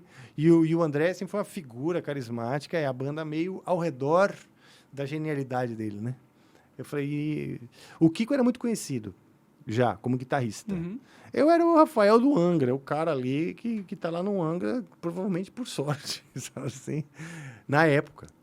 Mas aí eu pensei, quando o Kiko me animou, eu falei, vai ser a minha chance de mostrar meu potencial. Vamos chamar 3 caras aí, tá bom. Fui na do Kiko. E aí, como que foi esse processo de encontrar as pessoas? Cara, a gente foi na MTV, na época. Fomos na MTV contar a história. Olha, a gente tá indo atrás, estamos recebendo fitas, etc. Mandem aí suas gravações, hein? E tal. Na época mandavam, sei lá, fita cassete, era, né, outros tempos.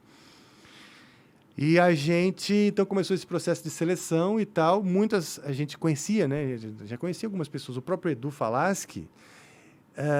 Aí o que aconteceu? Antes do André sair, ele já tinha tido uma crise que queria sair uns anos antes. Entendi. E nessa crise de ele querer sair, a gente chegou a testar o Edu Falaschi. O Edu foi no nosso ensaio, foi demais. Ele chegou, alto astral, cantou Maromeira, acho que cantou até a música do Angra, não me lembro. E aí ele mostrou uma música dele, e ele é um puta compositor, entendeu? Aí eu falei, pô, legal. Naquela época lá atrás, eu já falei, que bom, né? Bom, tem algo aí nesse cara. Tem algo aí nesse cara, e que bom saber que se o André sair, não vamos ficar tão na mão assim, né? Que existe saída, né? Então, baseado nessa esperança, a gente continuou testando algumas pessoas, e eu cheguei a testar outros vocalistas, né? Eu tinha algumas músicas gravadas, que seria, vamos dizer, a demo para o disco que depois foi gravado, que é o Rebirth. E aí nós testamos o Edu e, puta... Casou. Na hora que ele começou a cantar... Não é só cantar bem, né? o artista acho que ele tem que ter uma luz, sabe? Eu vejo muitos caras bons, assim, né? Mas poucos eu olho e eu vejo uma luz. Eu falo assim, puta, esse cara brilha, né? E ele realmente tinha uma luz muito forte. E aí vocês chamaram ele. Aí chamamos ele, e aí na sequência chamamos o Aquiles Priestes, o batera. Pode crer, conversei com ele já, gente. E o Felipe Andreoli, o baixista, que tá até hoje. Pode crer, pode crer. E aí, quanto tempo vocês ficaram nessa formação?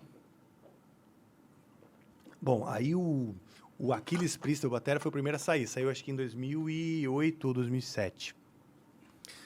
Aí depois saiu o Edu. O Edu saiu em 2011, se eu não me engano. 2011. Ou 2000... Eu não sei se é 2011 ou 2013. Tá. Eu sei que é um número ímpar, mais próximo do 10. E longe do 20. Exato. E posso estar enganado, mas enfim, ele saiu nessa época. Não, é isso mesmo, saiu em 2011, porque eu acho que em 2013 já entrou o Fábio. Entendi. É isso mesmo, saiu em 2011. Então, nós estamos já há mais de 10 anos, né, com o Fábio. Pode crer. E agora temos na batera o Bruno Valverde. Aí o Kiko saiu. O Kiko também saiu. Esse que fez, reformulou a banda comigo no ano 2000. Sim. Ele hoje toca no Megadeth. Pode crer. Né? Então, o Kiko tem umas histórias sobre ele, né? Tem várias histórias. Tem várias. A história daquele é meio maluco, mas tudo bem. Nada, bicho. Não é maluco, não, cara. Ele é maluco assim, que nem falam que você ou eu, entendeu? Pode crer, pode crer. Um cara genial, né, porra? Todo cara que é fora da curva tem um pouco de... Pode ser visto para os ditos normais como maluco, né? Sim, é verdade. Então é isso. Aí entrou no lugar dele o Marcelo Barbosa. Então hoje nós somos eu, Felipe Andreoli, Fábio Lione, Marcelo Barbosa na guitarra e Bruno Valverde, que substituiu agora, né, na turnê do Sepultura, o Eloy Casagrande na batera. Pode crer. Porque o Eloy Casagrande quebrou a perna. Ixi, no meio da turnê do Sepultura nos Estados Unidos. E foi o Bruno, batera do Angra, que substituiu. Então, assim... Da hora demais. Tem uma... o mundo é pequeno, tem uma família aí, né? Difícil, né? Acho que todas as pessoas talentosas pra caralho estão em alguma banda legal, né? Sim, sim. É bom, ou vão construindo para que isso aconteça, né? Sim. E por que o Edu Falaschi que saiu, no final das contas? Ele queria também fazer carreira solo? O que foi que aconteceu? Cara, foi um monte de coisa, mas eu acho que o ideal é ele responder por isso, porque senão eu não quero botar palavras na boca dele, o porquê exatamente ele saiu. Mas eu sei que a coisa começou a ficar... A relação começou a ficar ruim, no fim das contas, né? Ele teve problemas com a voz. Aí a gente fez um Rock in Rio que também não foi tão legal. E aí a gente precisava... A gente recebeu pressão da gravadora e de outras pessoas para fazer aquilo. Só a banda que realmente podia tomar uma atitude. Então, quem que tinha que ser enérgico ou pulso firme éramos nós, entendeu? E aí a relação também foi ficando sensível, porque isso foi deixando ele também fragilizado. Então acho que foi um redemoinho assim, de eventos que no fim gerou uma insustentabilidade. Bom, eu entendo um pouco sobre isso. Hã? Eu entendo um pouco sobre isso. Exato. Então. Mas aí vocês perderam o contato total, você e o do Falaschi, não? Não. Daí ele saiu em 2011, permaneci amigo com dele sempre, porque eu sempre admirei muito. Tinha uma amizade real, falei, bom, essa amizade não... Falei, Edu, a amizade permanece, né? Então, a gente continuou tendo a amizade por muitos anos. Pode crer. Né? Outros eventos aí, que eu acho que também dizem respeito até à má comunicação, que foi atrapalhando a nossa amizade. Pode crer. Porque hoje a amizade foi comprometida, né? Você deu uma esfriada na amizade. Deu. Mas você não sente vontade, assim, de, tipo, rever o cara? Fez parte da sua história, né? Foi importante pro Angra. Cara, o Angra foi importante para ele. Não só por isso. É pela representação pessoal. O vazio que eu senti foi pelo sentido pessoal que ele tinha na minha vida. Nada a ver com o Angra. Entendi. Porque ele já tinha saído do Angra, ele já se virava, ele tinha a banda dele lá, o Almar e tal. Quer dizer, o ressentimento que eu carreguei, vou chamar assim, porque hoje eu já consigo ressignificar né? Mas o ressentimento que eu carreguei é no plano pessoal. Não Entendi. é nada profissional. Entendi. Então, Eu me senti traído na amizade. entendi. Na amizade. Entendi. Não por questões profissionais. Isso aí você conversa. Isso é o de menos, né? Isso é o de menos, você conversa, você chega num acordo. O problema é quando você perde a confiança mesmo, você percebe que não existe um laço mais de amizade. Foi isso. E eu acho que eu percebi depois dele, entendeu? Entendi. Eu tenho essa impressão. Posso estar errado. Entendi. Eu acho que quando ele... E ele pode achar diferente. Ele pode falar assim, não, pelo contrário, eu achei que você não era mais meu amigo. Eu me senti traído. Então, por isso, eu também te traí, sei lá. Pode crer. Mas por isso que eu falei que talvez a má comunicação Tem esteja... resultado num afastamento entre as duas partes, né? Mas você sente que isso aí é algo do passado? Como que você lida com esse sentimento agora?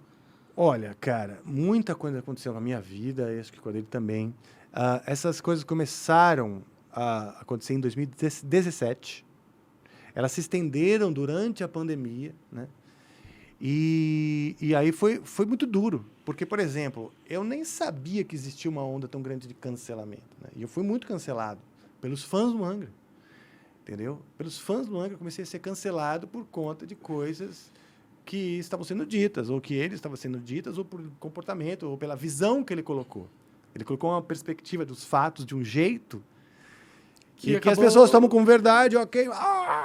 E aí eu comecei a ser cancelado. Aquilo magoou, né? Entendi. Porra, bicho, a visão, né? É uma visão, peraí, não é bem assim. Aí eu passei um tempo quieto, eu falei assim, não vou ficar dando corda pra essa porra, só que só foi piorando. Porque, quem cala consente, né?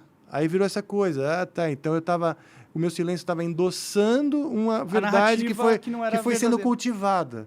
Aí na hora que eu resolvi me defender, só piorou.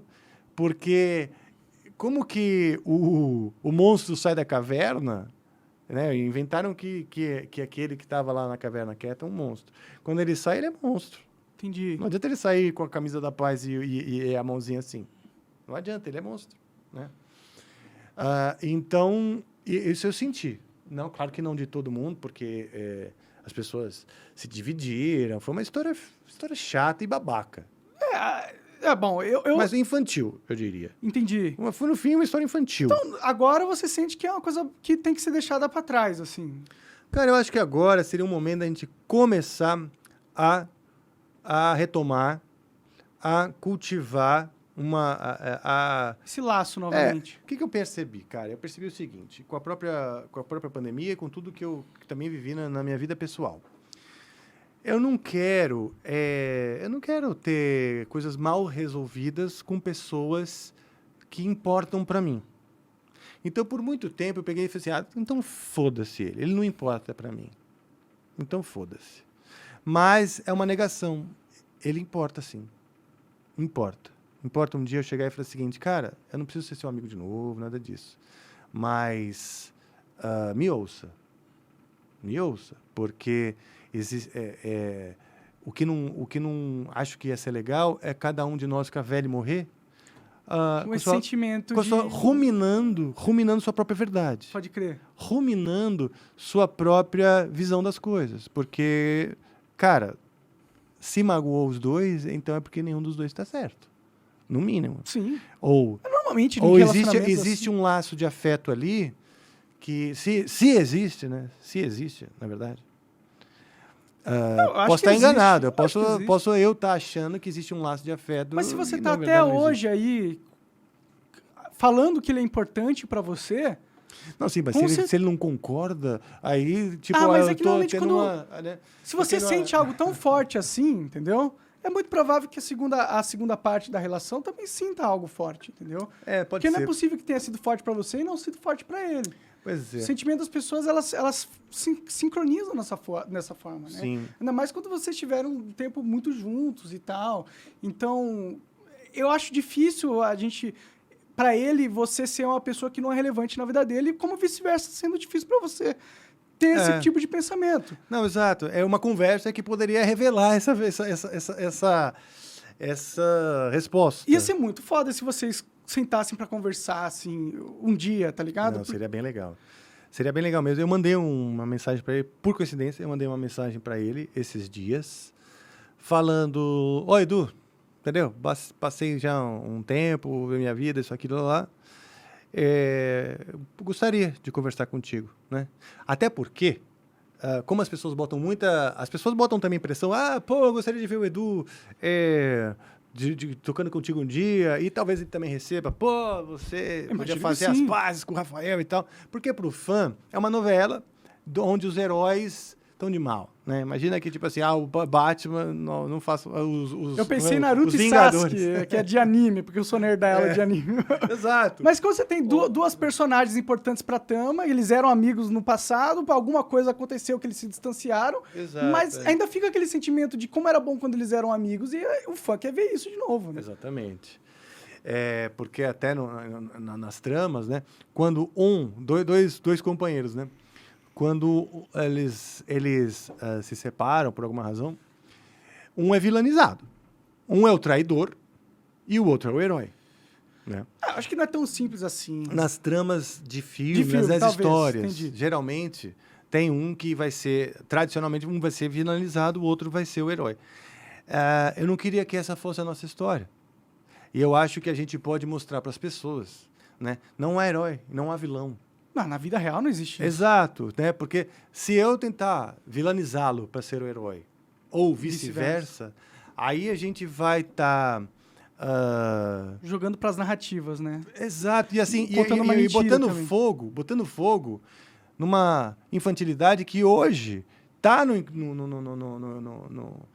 imaginário popular. Sim. Que é uma tendência a achar que um herói é outro vilão. Porque foram... Que acha que o mundo é preto e branco. Exatamente. Né? Como se tivesse... E eu acho que não. A gente, como figuras públicas, a gente pode contar diferente essa história para as pessoas, sem precisar cair nessa armadilha de tentar se vender como herói e vilanizar o outro. Então, acho que teria que os dois realmente ter essa conversa. Ter essa conversa, falar, isso aqui, papapá, e parar de fazer essa brincadeira de conversar publicamente coisas que tem que ser conversada em quatro paredes. Verdade, né? Pô, eu acho que seria muito... Bom, você chegou a falar que falou com ele, ele respondeu alguma coisa pra você? Ele ficou feliz que eu mandei a mensagem, respondeu hoje. Acho que é um primeiro passo legal. Legal que você tomou a iniciativa disso, sim, inclusive. Ficou feliz que eu tomei esse passo, ele ainda não se sente pronto, mas está feliz e tal. Eu falei, pô, legal. Um primeiro passo tudo a seu tempo, falei, tudo a seu tempo, abraços, não vão ficar enchendo o saco, tipo, não, mas vamos conversar. Claro, não, claro. Mas ele ficou feliz, falou, ainda não estou super pronto, mas beleza, que legal que você mandou, vamos aí. Às vezes, para ele nem estava mais achando que era possível uma reaproximação nesse sentido, ele teve que lidar com essa nova informação. Pois exato. E processar aquilo, né, para ele mesmo. Eu acho que vocês deviam conversar pra caralho, né, porque, pô, vocês são velhos já, né? Sim.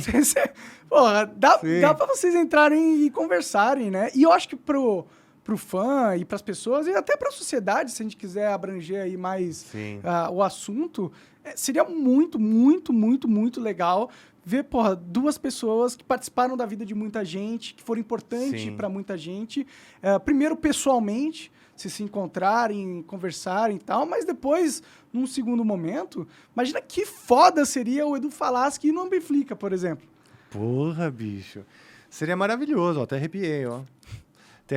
Seria maravilhoso se ele fosse no Amplifica, porque lá é o ambiente justamente para isso, para tocar, para procurar, como a gente estava falando, o que a gente tem em comum, não as diferenças. Claro. Né? E para falar de música e para tocar, que é o que as pessoas querem. Sim. Né? E a gente recebe muito esse pedido lá. A gente recebe muito... Chama do Falaschi. Chama do Falaschi, que legal. E aí, por isso também, porque eu pensei, bom, no plano pessoal, como eu disse, precisaria ajustar algumas coisas, né? Claro. E no plano profissional, não tem como acontecer sem esse ajuste pessoal. Com certeza. Não teria como ele ir no Amplifica sem a gente ter essa primeira conversa juntos. Sem alinhar algumas coisas. Porque eu não imagino, o Amplifica não é pra gente ficar lavando roupa e... Apesar de que pro veio de entretenimento seria muito legal. Seria legal. O entretenimento adoraria. Mas pessoalmente é melhor resolver que a conversa fosse picante e tudo isso aí. Mas eu sou tanto que eu fiquei quieto com as primeiras... Passei anos quieto com algumas acusações que ele me fez. Passei um tempão quieto.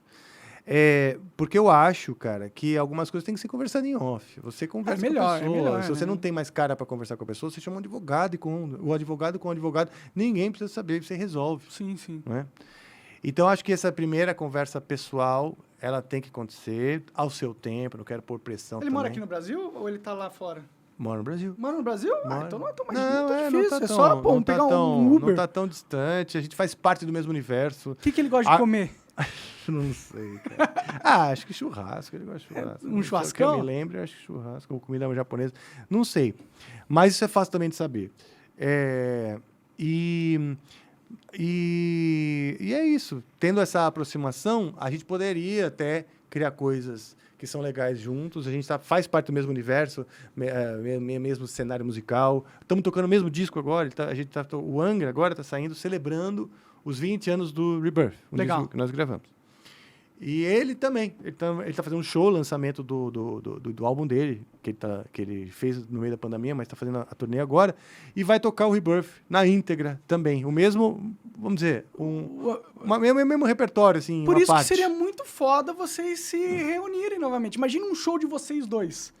Então, seria legal. Eu acho que pro fã ou pra quem gosta de música, uma reconexão entre vocês dois é ultra positiva, né? Sim. Porque vocês vão ter a oportunidade de fazer experiências para as pessoas que vão ser mágicas. Sim. E que essa coisa de talvez infantilidade dos dois, talvez uma falta de comunicação ali entre um ou outro, que é uma coisa pequena, se for para pensar, não tem porquê. Eu poderia ter ficado puto com o Igor, ou ele puto comigo pelo que aconteceu, e foi uma coisa, assim, trágica o que aconteceu, né?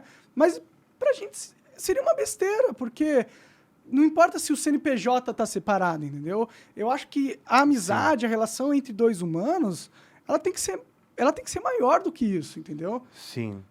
Também acho. Olha, claro, se não existe um vínculo de amizade, a gente não é amigo do mundo inteiro, tem ex-namorados, a gente se relaciona, né? Seja tem namorado, amigos em comum, né? Ou pessoas que deixam de fazer parte da sua vida e tá tudo bem. Não deixou vazio, você viveu aquilo com aquela pessoa naquele tempo, né? Você se separa, cada um segue seu caminho e tá tudo certo. Que coisa namorada é esquisito, né? Porque você vai virar amigo da sua ex-namorada, sendo que você tá com sua namorada atual, aí pode rolar manter. Na questão da música, foda-se. É só, tipo, qual que seria o negativo de vocês dois se reconciliarem? Qual que seria a parte ruim pra todo mundo? Eu falho em enxergar. Não existe. Não existe. Só traz benefício para todo mundo, né? Inclusive o público. Acho que o negativo, entre aspas, aí, é o sacrifício. Você abrir mão, né? Você tem que abrir mão, você tem que fazer concessões. Concessões no que você acredita. Por quê? Porque tem uma outra opinião. Então, você tem que fazer uma concessão, às vezes. Eu acredito nisso. Não, mas eu acredito nisso. Tem diferenças. Mas você não precisa conceder. Você pode só encontrar um caminho onde as duas diferenças se relacionam. Exatamente. Essa harmonização dessas diferenças. diferenças. Harmonização é uma ótima palavra. Essa harmonização da diferença é único, entre aspas. É coisa negativa porque é um sacrifício. É difícil. Às vezes, difícil. Claro. Porra, tem o orgulho. Todo mundo tem seu ego ferido. Claro. Pô, não vou ser hipócrita. Mas aí eu teria que, então, deixar o meu orgulho e ele o dele. O meu ego ferido e o dele e ele o dele. E essa seria a única coisa chata. Porque você passa por um tempo de deixar debaixo do tapete às vezes é melhor. Entendeu? O enfrentamento, não é todo mundo. Não é que é melhor, é mais fácil, talvez. Né? Exato, melhor, exato, mais cômodo. É mais cômodo. Mais cômodo. Mas o melhor é se entender sempre, né? Exato, eu acho que tipo, vai ter benefício. Você benefício. não matou a mãe dele, ele não matou teu pai. Não é algo assim, entendeu? Não é algo irreconciliável, entendeu?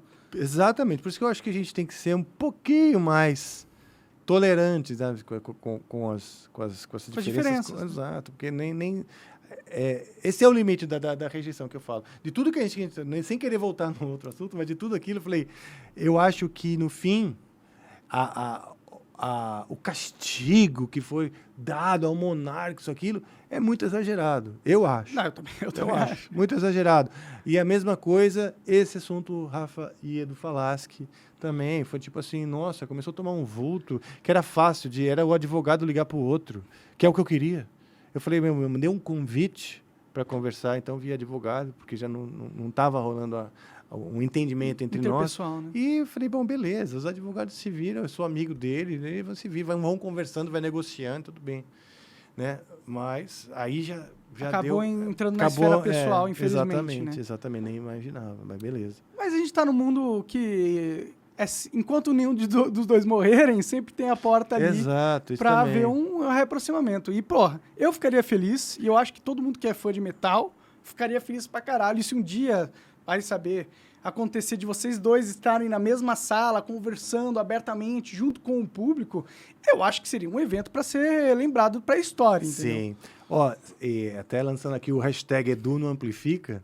Seria foda. Seria foda pessoalmente também. Claro. Porque, obviamente, ele só vai sentar lá na cadeira do Amplifica se a gente tiver essa reconexão, né? E seria um grande momento para mim de realização. Fazer, puta, um programa que eu estou construindo com uma equipe foda, um puta momento legal da minha vida e poder sentar lá e conversar com todos os músicos e que não exista nenhuma persona não grata.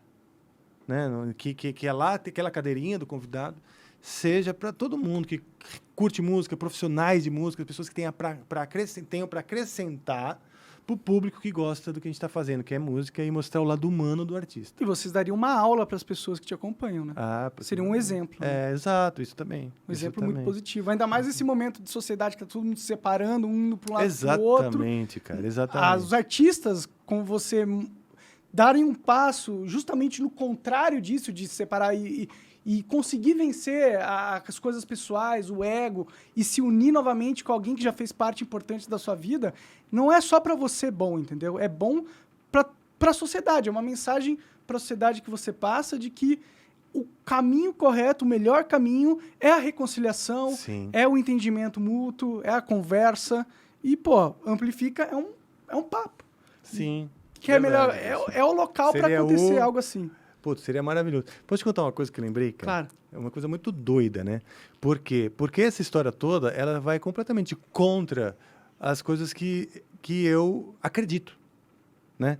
Eu acabei sendo inserido numa espécie de circo que vai contra as coisas que eu acredito. Então, eu comecei a pirar nisso também. Tipo, como eu vim parar numa confusão que eu tanto evito, né? E aí, tem uma parte curiosa nessa história que foi o seguinte.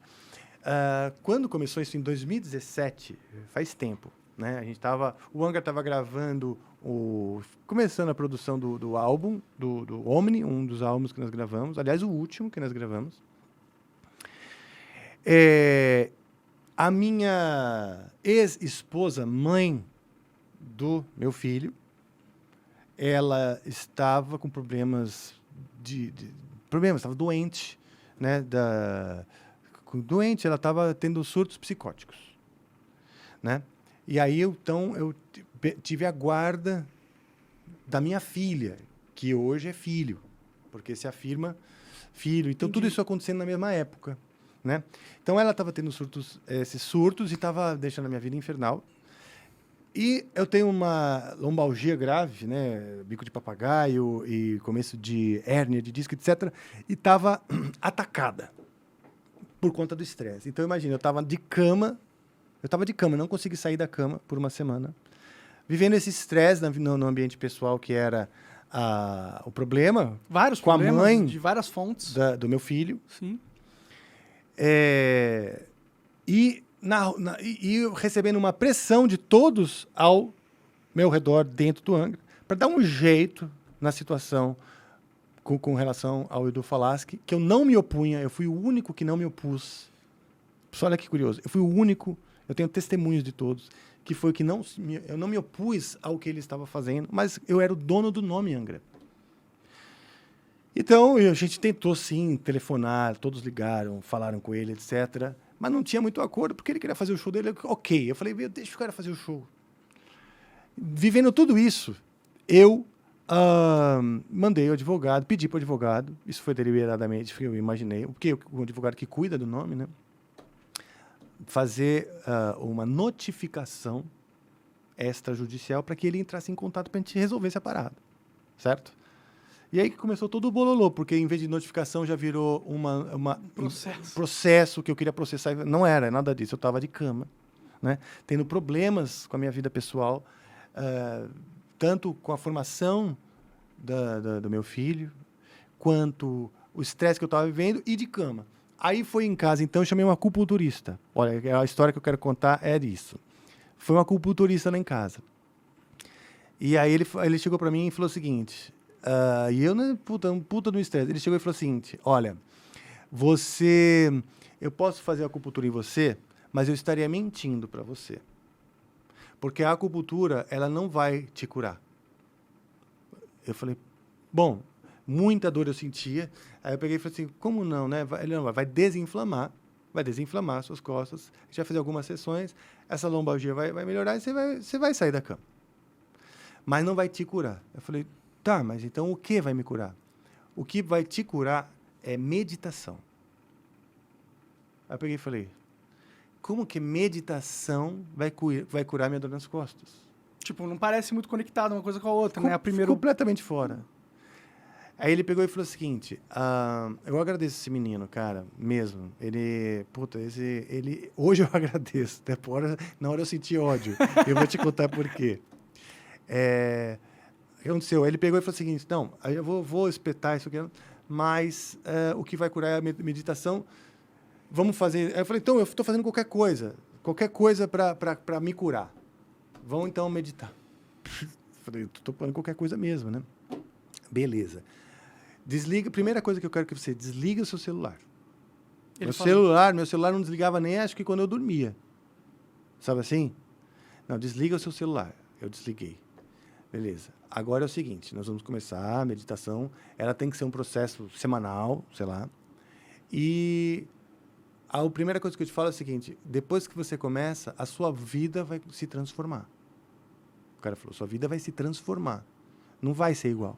Você não vai meditar e as suas expectativas são todas... As coisas começam a se resolver do jeito que você imagina.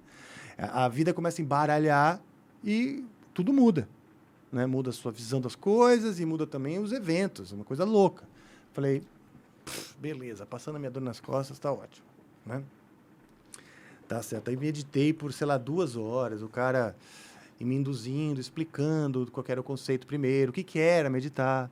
Depois fazendo alguns exercícios de meditar, porque é super difícil, né? Esvaziar a mente, etc. Beleza. Durou umas 2 ou 3 horas a sessão com o cara, em casa, porque ele foi em casa, eu estava travadíssimo. Acendi o celular e tava o vídeo do Edu na internet, aquele vídeo dele puto da vida, com a porra da notificação, dizendo que ele tentou me ligar e eu não atendi. Putz. Bem na hora... Tu tava meditando. Que eu...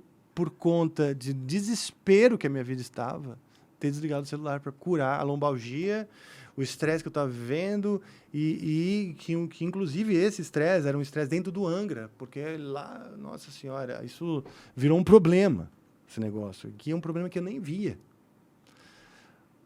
Aí eu falei para ele, bicho, nossa, olha isso, cara. A minha vida realmente mudou ali, porque tava aquele vídeo do Edu na internet... As costas continuavam doendo, óbvio, porque não é um milagre que acontece contigo. E ali, cara, eu fui mais pro fundo. Da meditação? Mais pro fundo do poço, do estresse, do desespero. Eu falei, puta, que merda, a coisa só piorou. Né? A porra da notificação, que era para melhorar, parar, pra gente conversar, isso, aquilo, só cagou mais. E aí, bicho, foi tempos e tempos. Então estamos em 2022, depois disso... Meu pai já morreu o André Matos, já fizemos turnê no mundo com esse disco que a gente gravou e tal. E essa semana passada, no final da semana passada, que eu mandei 5 anos depois, olha só, é tempo, viu, bicho? É tempo, é. Especialmente quando você está sofrendo. Demora para curar as coisas internas, né? Hoje, graças a Deus, eu tenho mas muito menos crises de lombalgia e hérnia, né? Crises das dores, né, tal. A mãe do meu filho está sendo tratada há alguns anos, porque logo depois, aquela foi a última crise que ela teve. Olha que coisa curiosa. Curioso mesmo. Aquela semana foi o último surto psicótico que ela teve. Então, hoje está tudo bem. Já sou casado com outra esposa, a Vanessinha, beijo a Vanessinha, há muitos anos. Mas a mãe, né, do teu filho, você precisa ter uma boa relação. Claro, né? Você precisa dar um exemplo de respeito, de cumplicidade, de amizade. E quanto melhor, né? Mais do que estar dentro da mesma casa, a criança precisa ver que você respeita, né? Claro. Qualquer um dos progenitores e tal. E aí, a relação começou a melhorar ali. Mas esse campo, né? O campo, vamos dizer, do mundo Angra, do metal, dessas guerrinhas, isso continuou incendiado por muito tempo, né? E aí, em 2019, meu pai veio falecer, também o André Matos, 3 meses depois. E 2020, todo mundo não precisa nem contar. O mundo, na Revolução, todo mundo foi, os gatos, tudo no mesmo saco, botaram todos os gatos do mundo inteiro num saco, chacoalharam, deixaram 2 anos ali, tipo, chacoalhando, e depois solta de volta.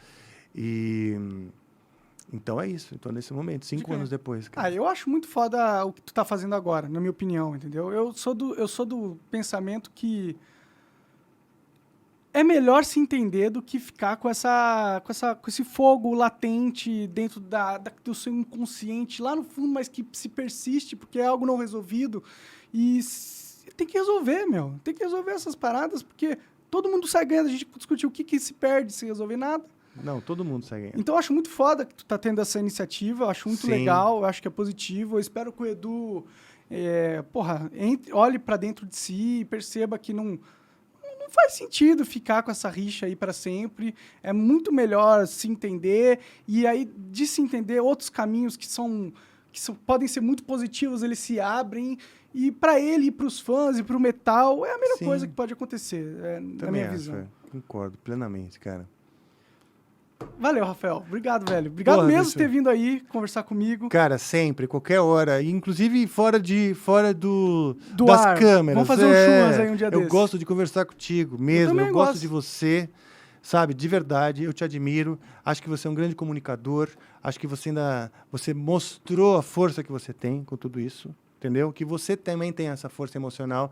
Acho legal que você sustente. Eu não sei o quanto isso é bom, como eu te falei, como amigos. Sim. Como amigo mesmo. Porque eu não sei o quanto também você vai ser moldado pela própria vida. Sim, claro. Eu acho que você é mais novo que eu. Quantos anos você tem mesmo? 31. 31. Tá? Eu tenho 20 anos mais que você. Eu tenho 50, você 51 esse ano. Sim. Então, assim, acho que a vida vai também dando umas cacetadas na gente, a gente vai mudando a nossa opinião. Claro. Certo? Mas eu me sinto privilegiado de poder dizer que te conheço, que eu sou teu amigo, acompanho e quando muitos dos que cancelaram e jogam pedras, eles vão mudar essa opinião também. Se Deus quiser. Sobre você. E aí eu falo assim, eu tava lá, eu tava do lado. Eu tava... Ajudando a reconstrução. Exato. Foi difícil porque o Amplifica também se fudeu. Se fudemos, fizemos uma carta, né? Até falar, a carta a gente teve que fazer também. Era óbvio. Uma burocracia necessária dado o momento, né? Exato. Eu entendo bem. Mas, nunca... Doeu, né? Eu e o Deco podemos falar. Não, mas eu entendo total. Às vezes é melhor o que tem que fazer, recuar um pouco no momento onde tá vindo uma turba raivosa com foices e espetos e tochas. Isso é a melhor coisa que você pode fazer, é sair de lá o mais rápido possível. Exatamente. Se ausentar da responsabilidade, porque a responsabilidade não era nossa mesmo, né? Sim, com certeza. Mas o fato é esse, cara. Eu tô muito privilegiado de estar aqui e ter você por perto. Tô acompanhando essa tua trajetória e admirando. Porra, valeu, cara. Obrigado. Obrigado demais. Vai ver o Amplifica lá, sempre foda, tá bombando na internet, tá todo mundo querendo ver. Edu Falaschi, vai pra lá também antes, entre em contato com o cara lá, vai comer um churrasco, um Yagyu, paga um Yagyu pra ele. E é isso. Valeu, galera, até mais. Confere os cortes aí. Tchau.